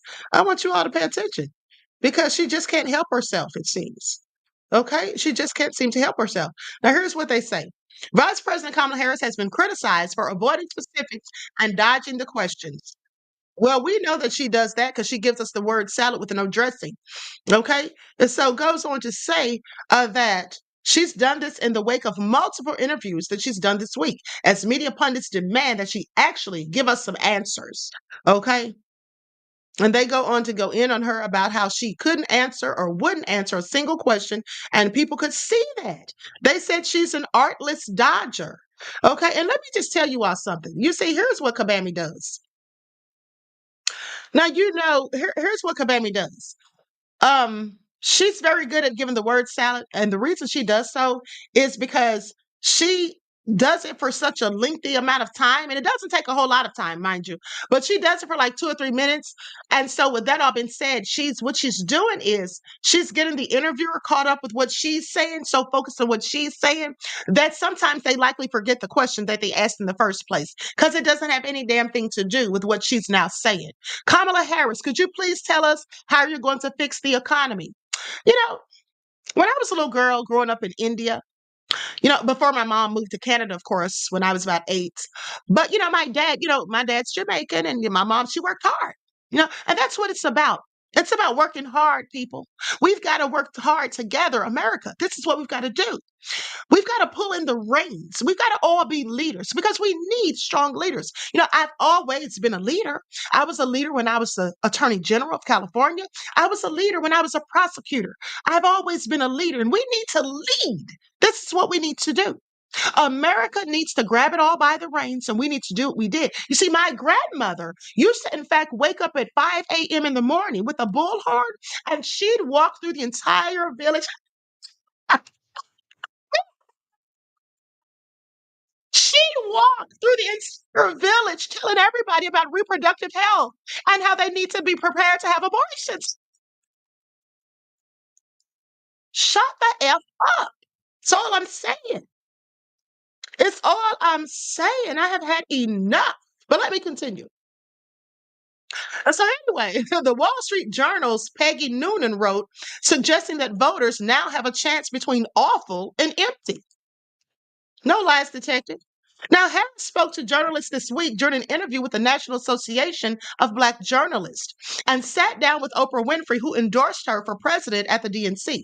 Harris has yet to hold a formal press conference since emerging as the nominee. Now, we all know how Oprah tried to save her the other day. I played you all the footage, honey, when Oprah tried to drag her out of the hole that she put herself in with all the foolish spewing of word salad. Okay. And we didn't even have a fork or dressing. That's all I'm saying. So clearly we didn't get it. Now, she owes us these answers. It is wrong that she can't or won't answer and address them. It's disrespectful to the electorate. This is what Noonan wrote, arguing that avoiding questions on illegal immigration was political malpractice and also a malfeasance, if I may say so myself. Okay? Now, the New York Times, Todd Putnam, a former White House correspondent for the outlet, wrote on Thursday that Harris could not afford to be vague. She needs to be specific. In a campaign in which Donald Trump fills our days with arrogant nonsense and dominates the national discussion, and polls show a tight race between he and Harris, okay, she's running behind Joe Biden's level of support of in 2020 with some groups. Now, the vice president can't afford to stick only to rehearsed answers and stump speeches that might not persuade voters to shape what America is talking about. This is what he says.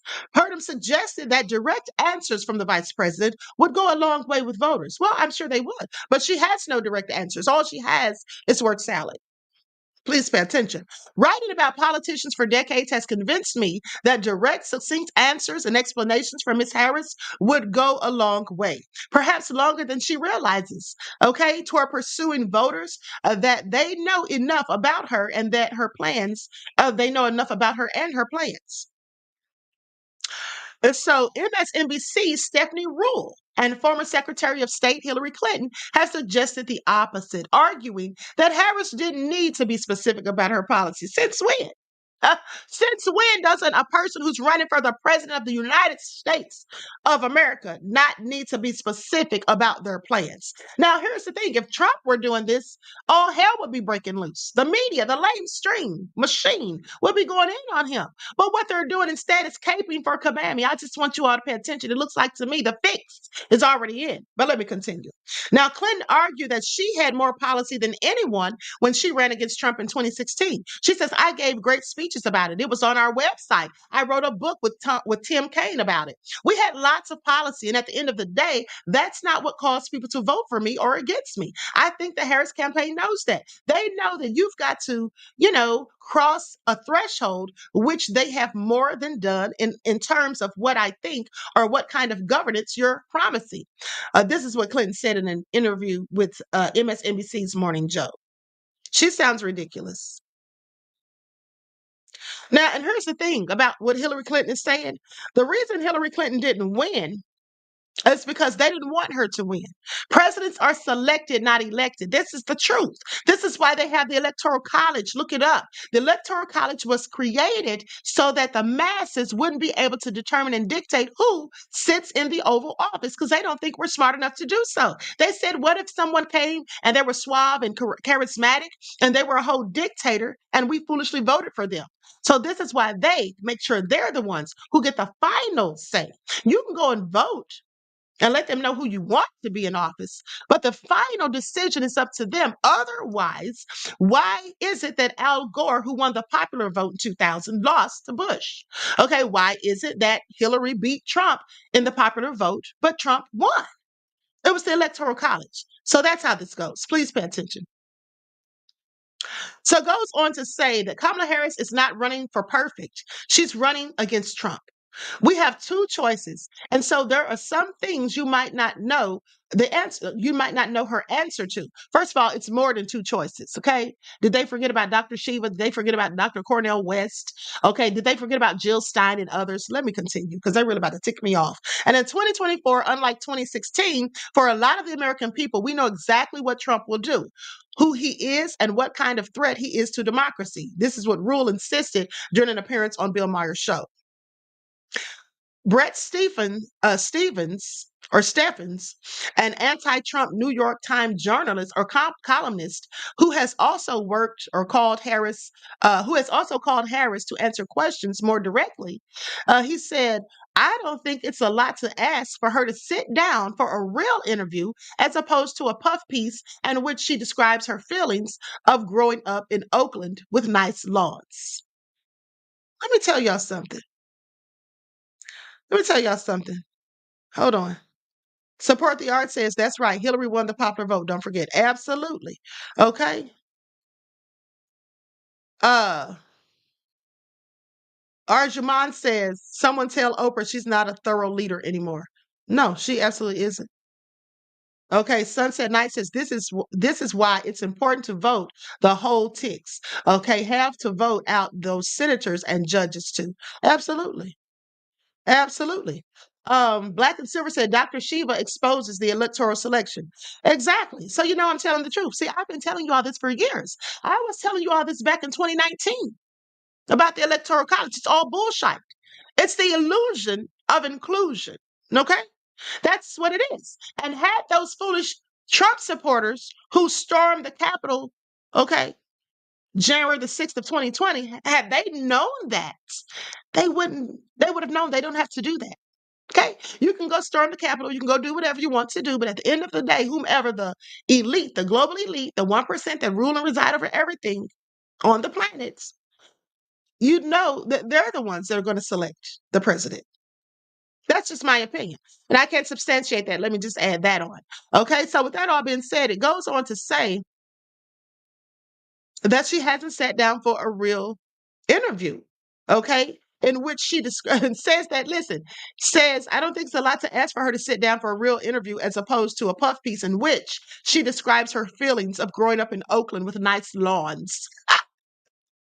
Isn't that what she does, though? She does talk about her growing up, how her life was, her family. She talks about that a lot.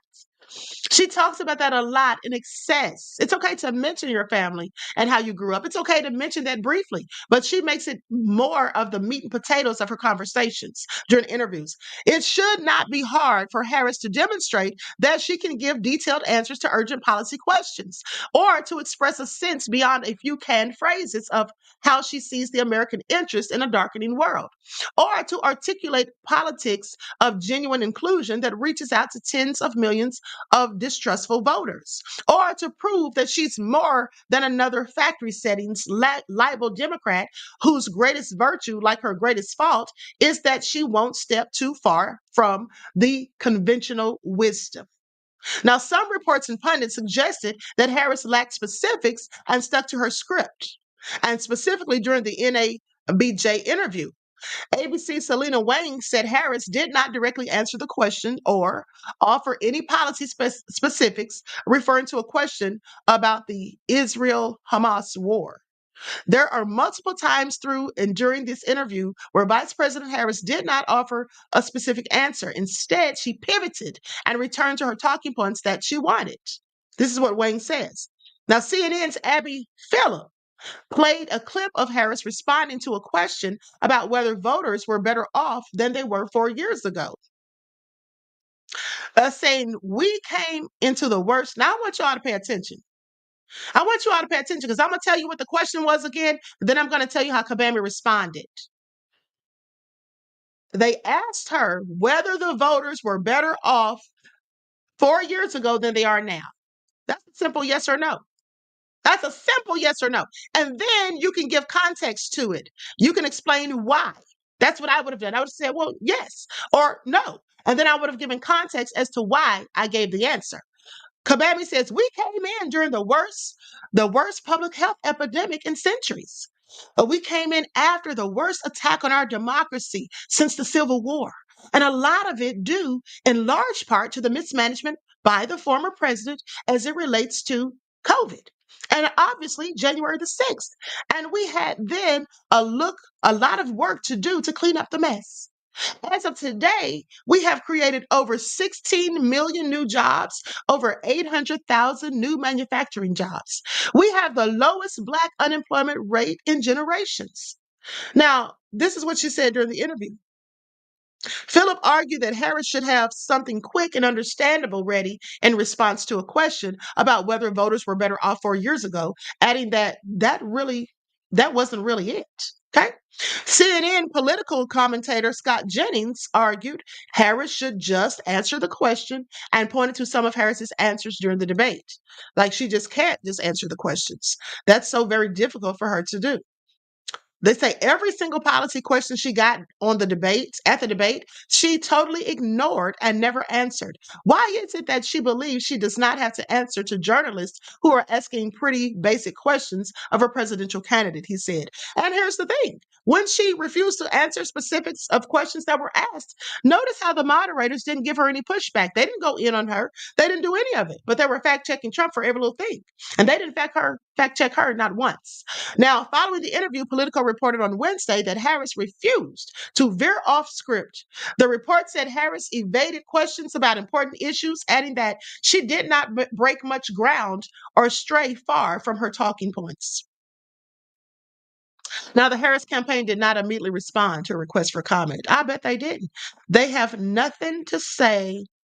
Okay? They have absolutely nothing to say. Please pay attention. Now, with that all being said, more Diddy information. Hold on. Diddy's dirty deeds captured in real time. Feds have over 90 devices with videos and photos. Federal case against Sean Diddy Combs gathers momentum as over 50 witnesses report abuse and critical electronic evidence is confiscated. Federal agents have gathered up these witnesses and they're prepared to testify against Sean Diddy Combs in a case that has uncovered distressing tales of abuse. Now, the lineup includes individuals who claim years of mistreatment at the hands of the hip-hop mogul, along with those who say they witnessed his violent outbursts firsthand. Following his arrest in Manhattan on Monday, September the 16th, Diddy pleaded not guilty to multiple charges. Now, we already know that he got denied bail. On Wednesday, September the 18th, Judge Andrew Carter agreed with prosecutors to have Diddy remain jailed without bond. Now, prosecutors say the testimonies reveal a chilling pattern of Diddy using his wealth and influence to dominate and degrade women. Reports detail notorious events such as freak-offs, exclusive parties rife with drugs, violence, and coercion involving commercial sex workers. Witness accounts suggest the gatherings formed part of a systematic approach to exploitation extending over decades. Central to the prosecution's case is a trove of more than 90 electronic devices, cloud storage accounts, thumb drives, and surveillance system seized from Diddy's residences and his associates, including cell phones, laptops, and hard drives believed to contain damning evidence, such as videos and communication records that could substantiate the charges. These acts of physical force, of violence, are corroborated not only through victim testimony, but also through, among other things, victim communications with Diddy spanning years of the charged time period, witness testimony, including witnesses who were present during and after the freak-offs, video footage, photographs capturing victims' injuries, and law enforcement records, among other things. And this is all according to the U.S. Attorney Damian Williams. saying the same is true of the Diddy coercion. The communications between Diddy and multiple victims, which include communications sent as recently as this year, they capture victims' resistance to engaging in freak-offs, even in light of Diddy's abusive tactics. Diddy's years-long use of force and coercion speaks directly to dangerousness. Now, Williams said the devices capture the alleged crimes happening in real time. So they have real time footage of what Diddy was doing, allegedly. Now, as the investigation progresses, the number of people willing to step forward against him is likely to grow, potentially adding depth to the already expansive allegations against him. Okay? So there you have it, folks. There you have it. This is all crazy. King Show says the authorities are going to cherry pick what videos they're going to expose and put out. Of course they are, beloved. You already know. Okay, you already know. And so with that all being said, about damn time says, imagine if she becomes president, y'all. Made it cool for her to get away with not answering. Now imagine that attitude as president. How can you answer to the ones who put you in? People who vote, y'all stole. People who vote, y'all stole. At the end of the day, it's just real crazy to me that so many Black people are just going for this BS.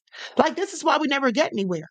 So many Black people don't even care that she's not giving us answers. They don't care that she's not being specific. They don't care that she's just spewing word salad.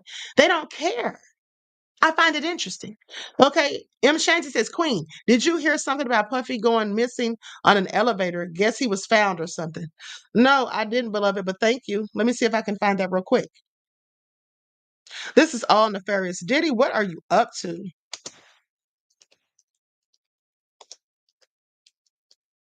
Oh, all I know.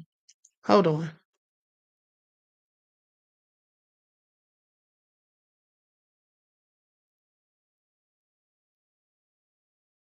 Yeah, I don't see anything about that.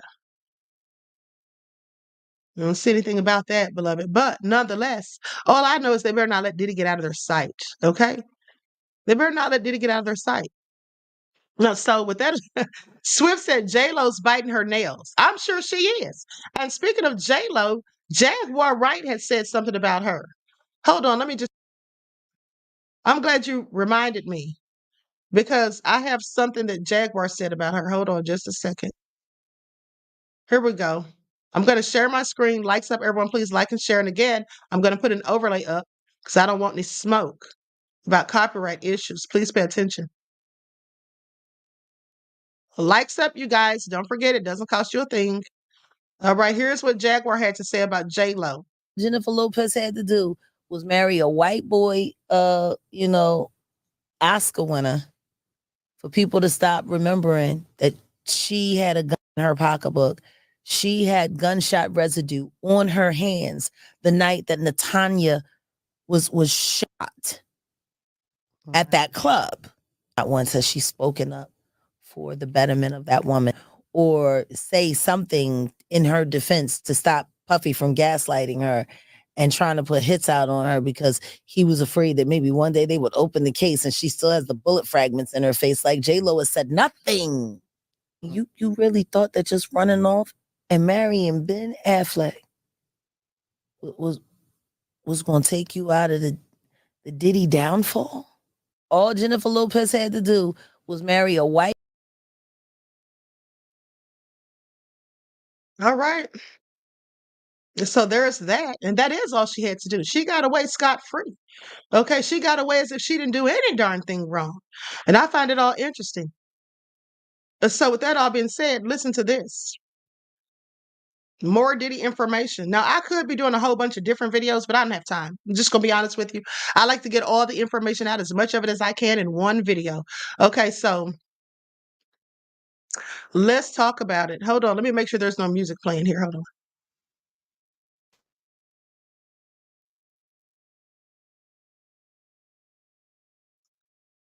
This video real quick. Likes up, everyone, please like and share. Thank you in advance. This is Diddy running his mouth as usual. To be extra tight. Okay, we gonna have DJ Cassidy right now get on the ones and twos. We fed y'all, we gave y'all some drinks, now it's time to enjoy life. This is a celebration of life. This is a legendary white party. It's the real white party. Make some noise if you've been here before. Okay. And to all the kids have like an hour left. So get extra comfortable, kids, because after that, y'all gotta go. It's a wrap for y'all, because this thing turns into something that when y'all get older, y'all don't want to come to. Okay?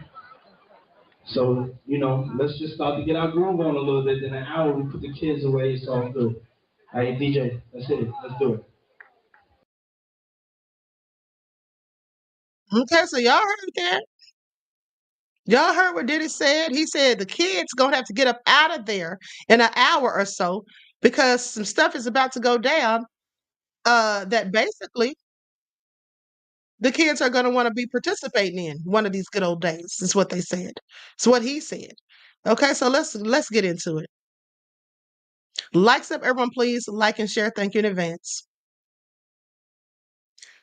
New video has surfaced of Sean Diddy Combs telling guests at one of his legendary white parties in the Hamptons that it was time for the kids to go home and the real partying to start.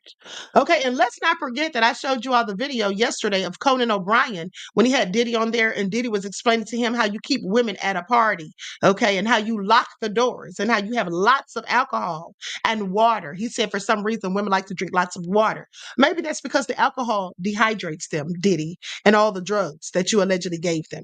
But I digress. So it goes on to say, the kids got to go home and the real partying is going to begin.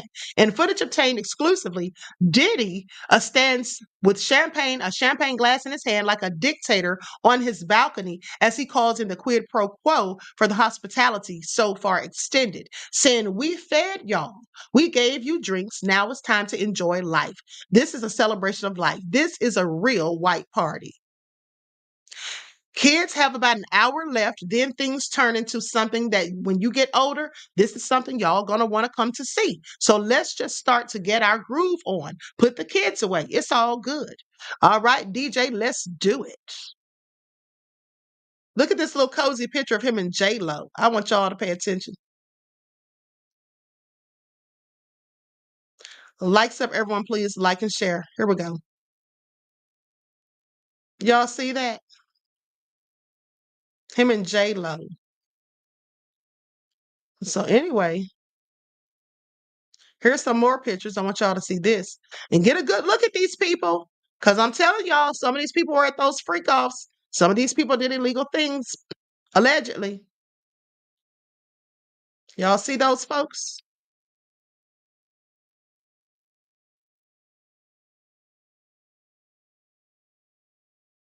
Very interesting. Now, with that all being said, here's Leonardo.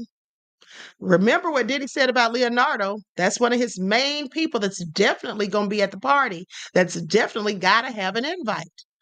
There he is. That's the same picture from that video that I showed at the beginning of my broadcast. Okay?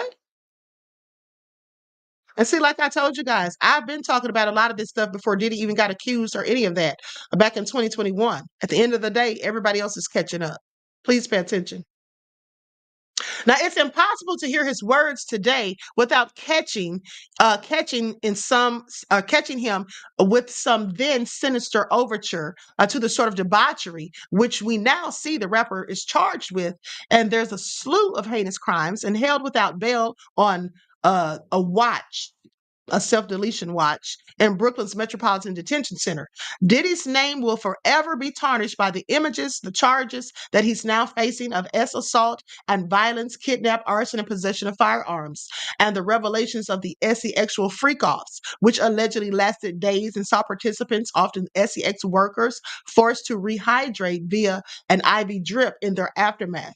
But back in the day, there he stood, accused of running a criminal enterprise, okay, and was deemed a threat to society and justice. Celebrities clamored for an invite to Diddy's era-defining white parties held in the East Hamptons at his home between 1998 to 2009. Now, images obtained exclusively show the glittering guest and the list of who's who of movie and music industry fame, all of whom have remained conspicuously silent since the music mogul's arrest in New York earlier this week. Yeah, mum's the word. Nobody got nothing to say. Nobody's got nothing to say. Now, they have pictures of a pool, but you can't see the people standing around it. Okay, likes up, everyone, please like and share. Some of these pictures are a bit much. They got stuff going on. These parties were they had to really be something else. Because they've got these women on here. They're literally at the party with boobs out, walking around with pasties on. Sitting there looking at it. I can't show it to you though. Okay? Can't show it to you. Here's a picture that I actually can show.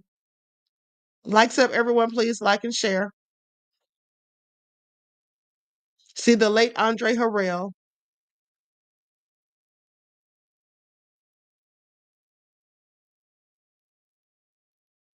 There's Ashton Kutcher. We already know about him and Diddy.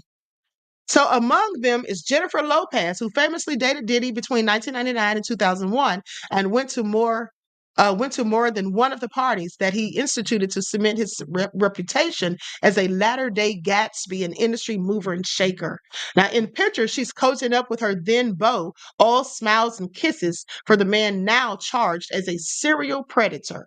Paris Hilton, too, was a regular guest who attended the first party held on September the 7th of 1998 that she described as iconic.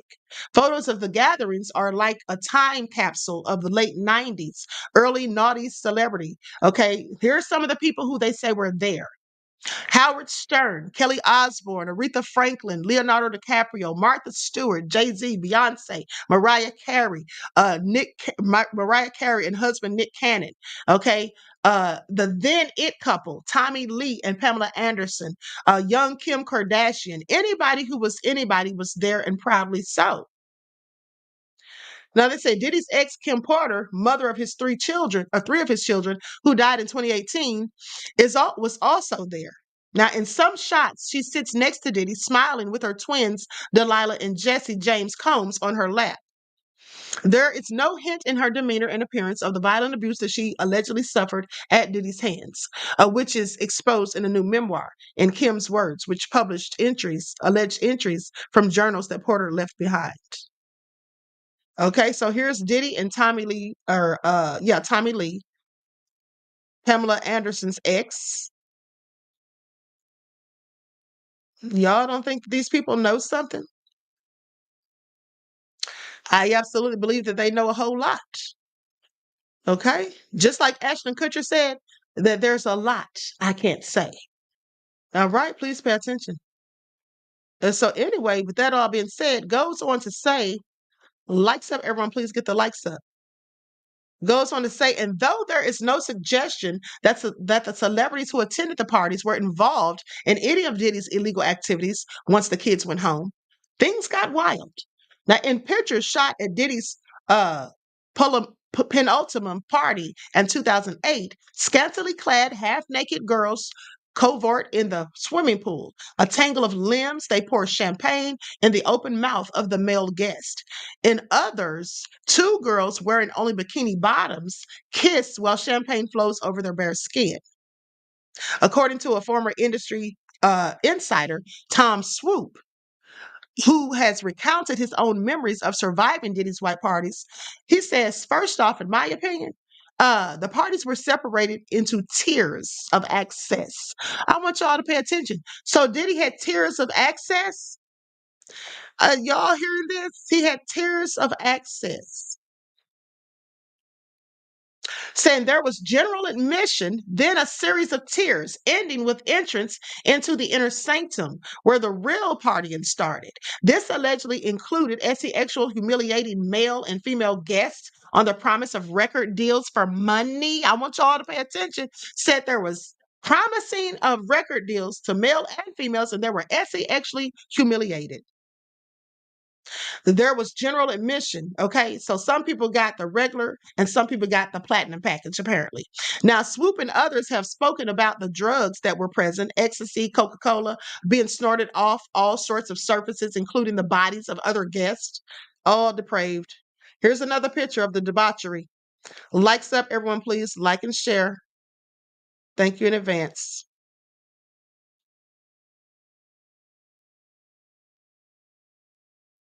This is another picture that I believe is in my video. Okay, y'all, this is all so nefarious. Clearly.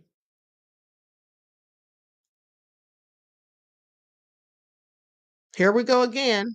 I'm showing you all of these pictures so you can see who was all there. So if their names should come out in the court transcripts or at a later dates, or if it turns out that they were on any of the footage, don't say you didn't know. All right? About damn time said this is a whole tip drill video. Much worse, beloved. Pay attention. Now, goes on to say, now here's a picture of him and the lovely Kim and their twins, Delilah and Jesse.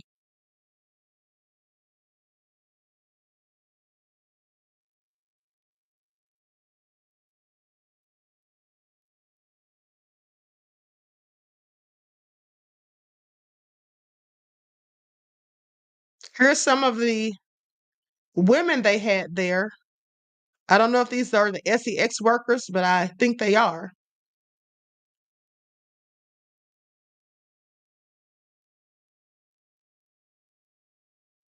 Okay. That all being said,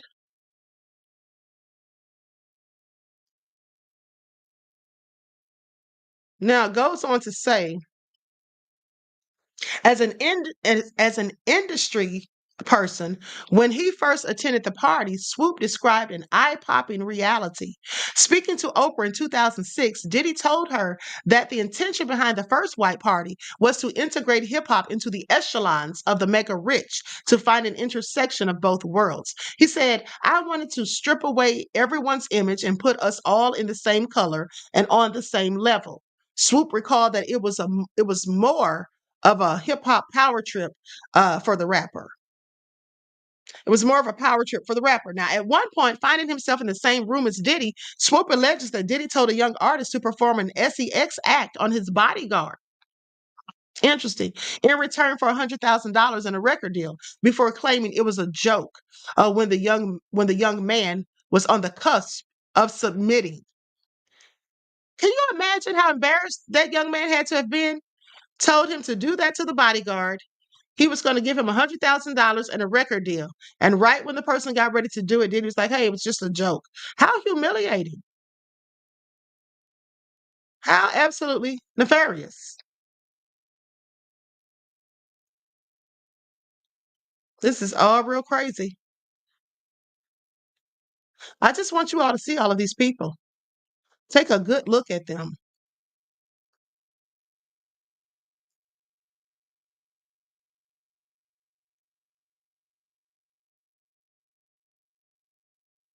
Likes up, everyone, please like and share. Not Russell Brand. They got Russell Brand with Diddy. I showed you all the other day a picture of Obama with Diddy.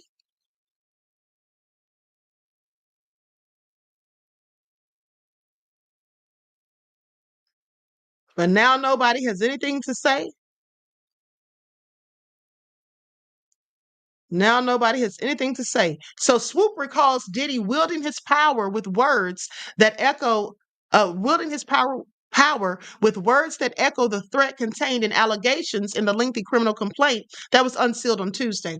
Chillingly, Swoop claimed that Diddy told him, "I can make anybody do anything that I want because this life is what they want, and I got the keys to the castle." I want y'all to pay attention. Diddy is nefarious. Did y'all hear this? He said, "I can make anybody do anything I want because this is the life. This is the life they want, and I got the keys to the castle." Now, for his part, Swoop said that he left the party thinking, if this is what goes on behind the curtain, and you're all comfortable with this, nah, I don't want this life. I don't blame you, honey. I didn't want that life either. Absolutely not. Now, there was many celebrities there who were cool with what he was doing and who he was and what he did to entertain them. It was not isolated. This is what Swope says. So you all need to think of everybody when you think of him and the access and the amount of people who were there. He said you all need to think of everybody that was at these star-studded all-white parties where they snorted Coca-Cola off of other people's bodies, topless women coverted the pool, and little kids were told, one day y'all gonna want to be here. One day y'all gonna want to come. It's all sick. Sick behavior. So with that all been said, I'm going to conclude this broadcast. Okay, I'm going to conclude this broadcast. I want to thank you all for tuning in. Diddy Oil at a store near you says Infamous Hicks, okay? Byron said, you beat me by 2 minutes, sis. Oh, you're talking to Queen Sam. Okay, so with that all been said, listen, I love you all to life. I want to thank you all for tuning in. Keep your notifications on. Keep your notifications on because you never know when I'm going to pop back up with some more information. Okay, so make sure you got those notifications on because I'm going in on Diddy full throttle. All right. And so listen, and Kabami too. Kabami, you're not exempt. Oh, I'm sorry. Hold on. I forgot one thing. I forgot one thing to report on. Okay, I'm all over the place this morning because I've got my receipts all mixed up.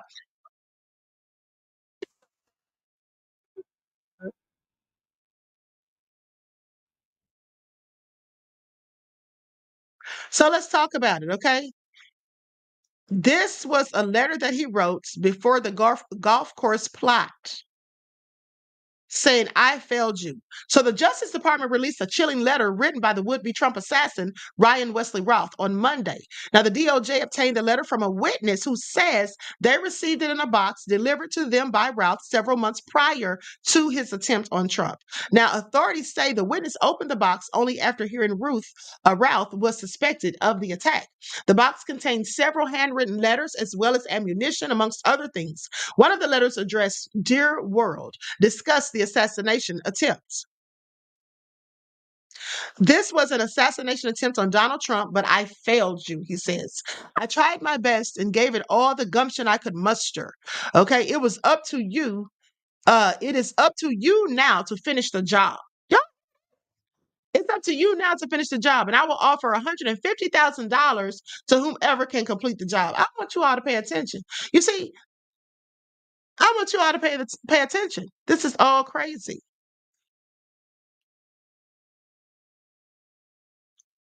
Hold on. Somebody said the sound went out. How long was the sound out? Put it in the chat, beloveds. I wasn't on mute. YouTube must have done it. Put it in the chat. How long was it? How long was there no sound? So I know if I need to go back. How long was there no sound? Can somebody tell me an estimation? 10 seconds? Okay, that's fine. 10 seconds. Okay. So with that all being said, very interesting here. So they go on to say, everyone across the globe, from the youngest to the oldest, know that Trump is unfit to be anything, much less a president. This is what the letter says. Okay, U.S. presidents must at bare minimum embody the moral fabric that is America and be kind, caring, and selfless in all ways. Stand up for humanity. Trump fails to understand that. Investigators say that they also found a book that Routh had authored in 2023 titled Ukraine's Unwinnable War, The Fatal Flaw of Democracy, okay, World Abandonment and the Global Citizen, Taiwan, Afghanistan, North Korea, World War III, and the End of Humanity. That's a long title. Now, in the book, Routh stated that he must take part of the blame for the person that we elected for our next president that ended up being brainless. Because I am the man, and I'm man enough to say that I misjudged and made a terrible mistake. Okay, I made a terrible mistake. In Iran, I apologize. You are free to. He says you are free to delete Trump. That's what he says, as well as me for that error in judgment and the dismantling of the deal, according to DOJ documents. Okay, so I'm sure he's only fueling the fire to people who may have been thinking about this. Now, Ruth has been charged federally with possessing a gun with a scratched out serial number and with possessing a gun illegally as a felon, though more serious charges are likely pending. He will appear before a federal judge for a detention hearing. Now, Ralph will likely face additional charges in the coming days, which could include aggravated assault for allegedly pointing a rifle at a Secret Service agent and making threats against the former president. Okay, this is what State Attorney Dave Arenberg said. So I just want you all to pay attention. And they also say Florida Governor Ron DeSantis said in a press conference Tuesday that Florida will pursue more charges against Ralph and that his offense should merit a lifetime of imprisonment. So saying that he should get life just for even coming up with this whole nefarious plot and plan. Okay, so Queen Sam said, well, he's correct about Trump not having a moral compass. Yeah, that's true. But at the end of the day, to say that he needs to be more like the fabric of America and have morals. America doesn't have morals collectively. Not saying that everybody in America doesn't have morals, but what I'm saying is this country as a whole, a collective, is nefarious. Okay, let's think about all the wicked things that have done and happened here. All right, so that all been said, I'm about to conclude the broadcast. I want to thank you all for tuning back in once again to the original Queen Ahmadiyyah Shakur show.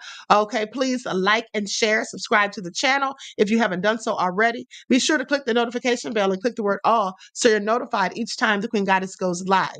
All right, each one teach one. That's how we grow and thrive. Do something productive, constructive, but never destructive. And always remember, beloveds, to keep the Most High first in your lives. All right, with that all being said, I will see you all later on the spiritual channel. And keep your notifications on because I will be back on here at some point today. All right. Love you all to life. Until next time, beloveds. Peace. Hey,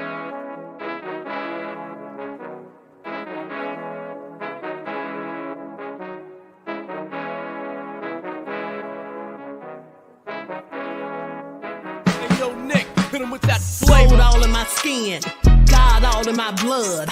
Kings all in my circle, you touch one of mine and you're done. They show no love for the queen, why you hating on me? Is it cause I'm free and I got Malcolm X in my jeans? I got dreams like King Luther, shed blood like Kunsa. You ain't helping my people, I ain't got nothing to say to ya. I want all the smoke like hookah. Talking reparations, America won't be great until they give us compensation. I'm like, I'm the hottest right now. See a bunch of lames out here trying to jock on my style. They be doing too much. I'm the queen, it's too easy. It's like they all at Popeyes, how they be talking so greasy. I just sit back and laugh while these haters get madder. So nefarious how they don't want my pockets with cheddar. I tell them they can do better. These snakes in the grass can leave a bite on your ass, cause y'all be trusting too fast. I got my foot on the gas, other one on they necks. Dropping receipts on haters, you better show some respect. I'm never facing regrets, we only facing the threats. Running through every challenge like a relay, break no sweat. It's a cold game, so I got that blanket with me. Now that my people awaken, ain't no going to sleep. I do not play by my piece, this time I'm playing for keeps. You talking slick, but when I see you like them ends, we gon' meet. And I got gold all in my skin, God all in my blood. Kings all in my circle, you touch one of mine and you done. They show no love for the queen, why they hating on me? Is it cause I'm free and I got Malcolm X in my jeans and I got gold all in my skin, God all in my blood. Kings all in my circle, you touch one of mine and you done. They show no love for the queen, why they hating on me? Is it cause I'm free and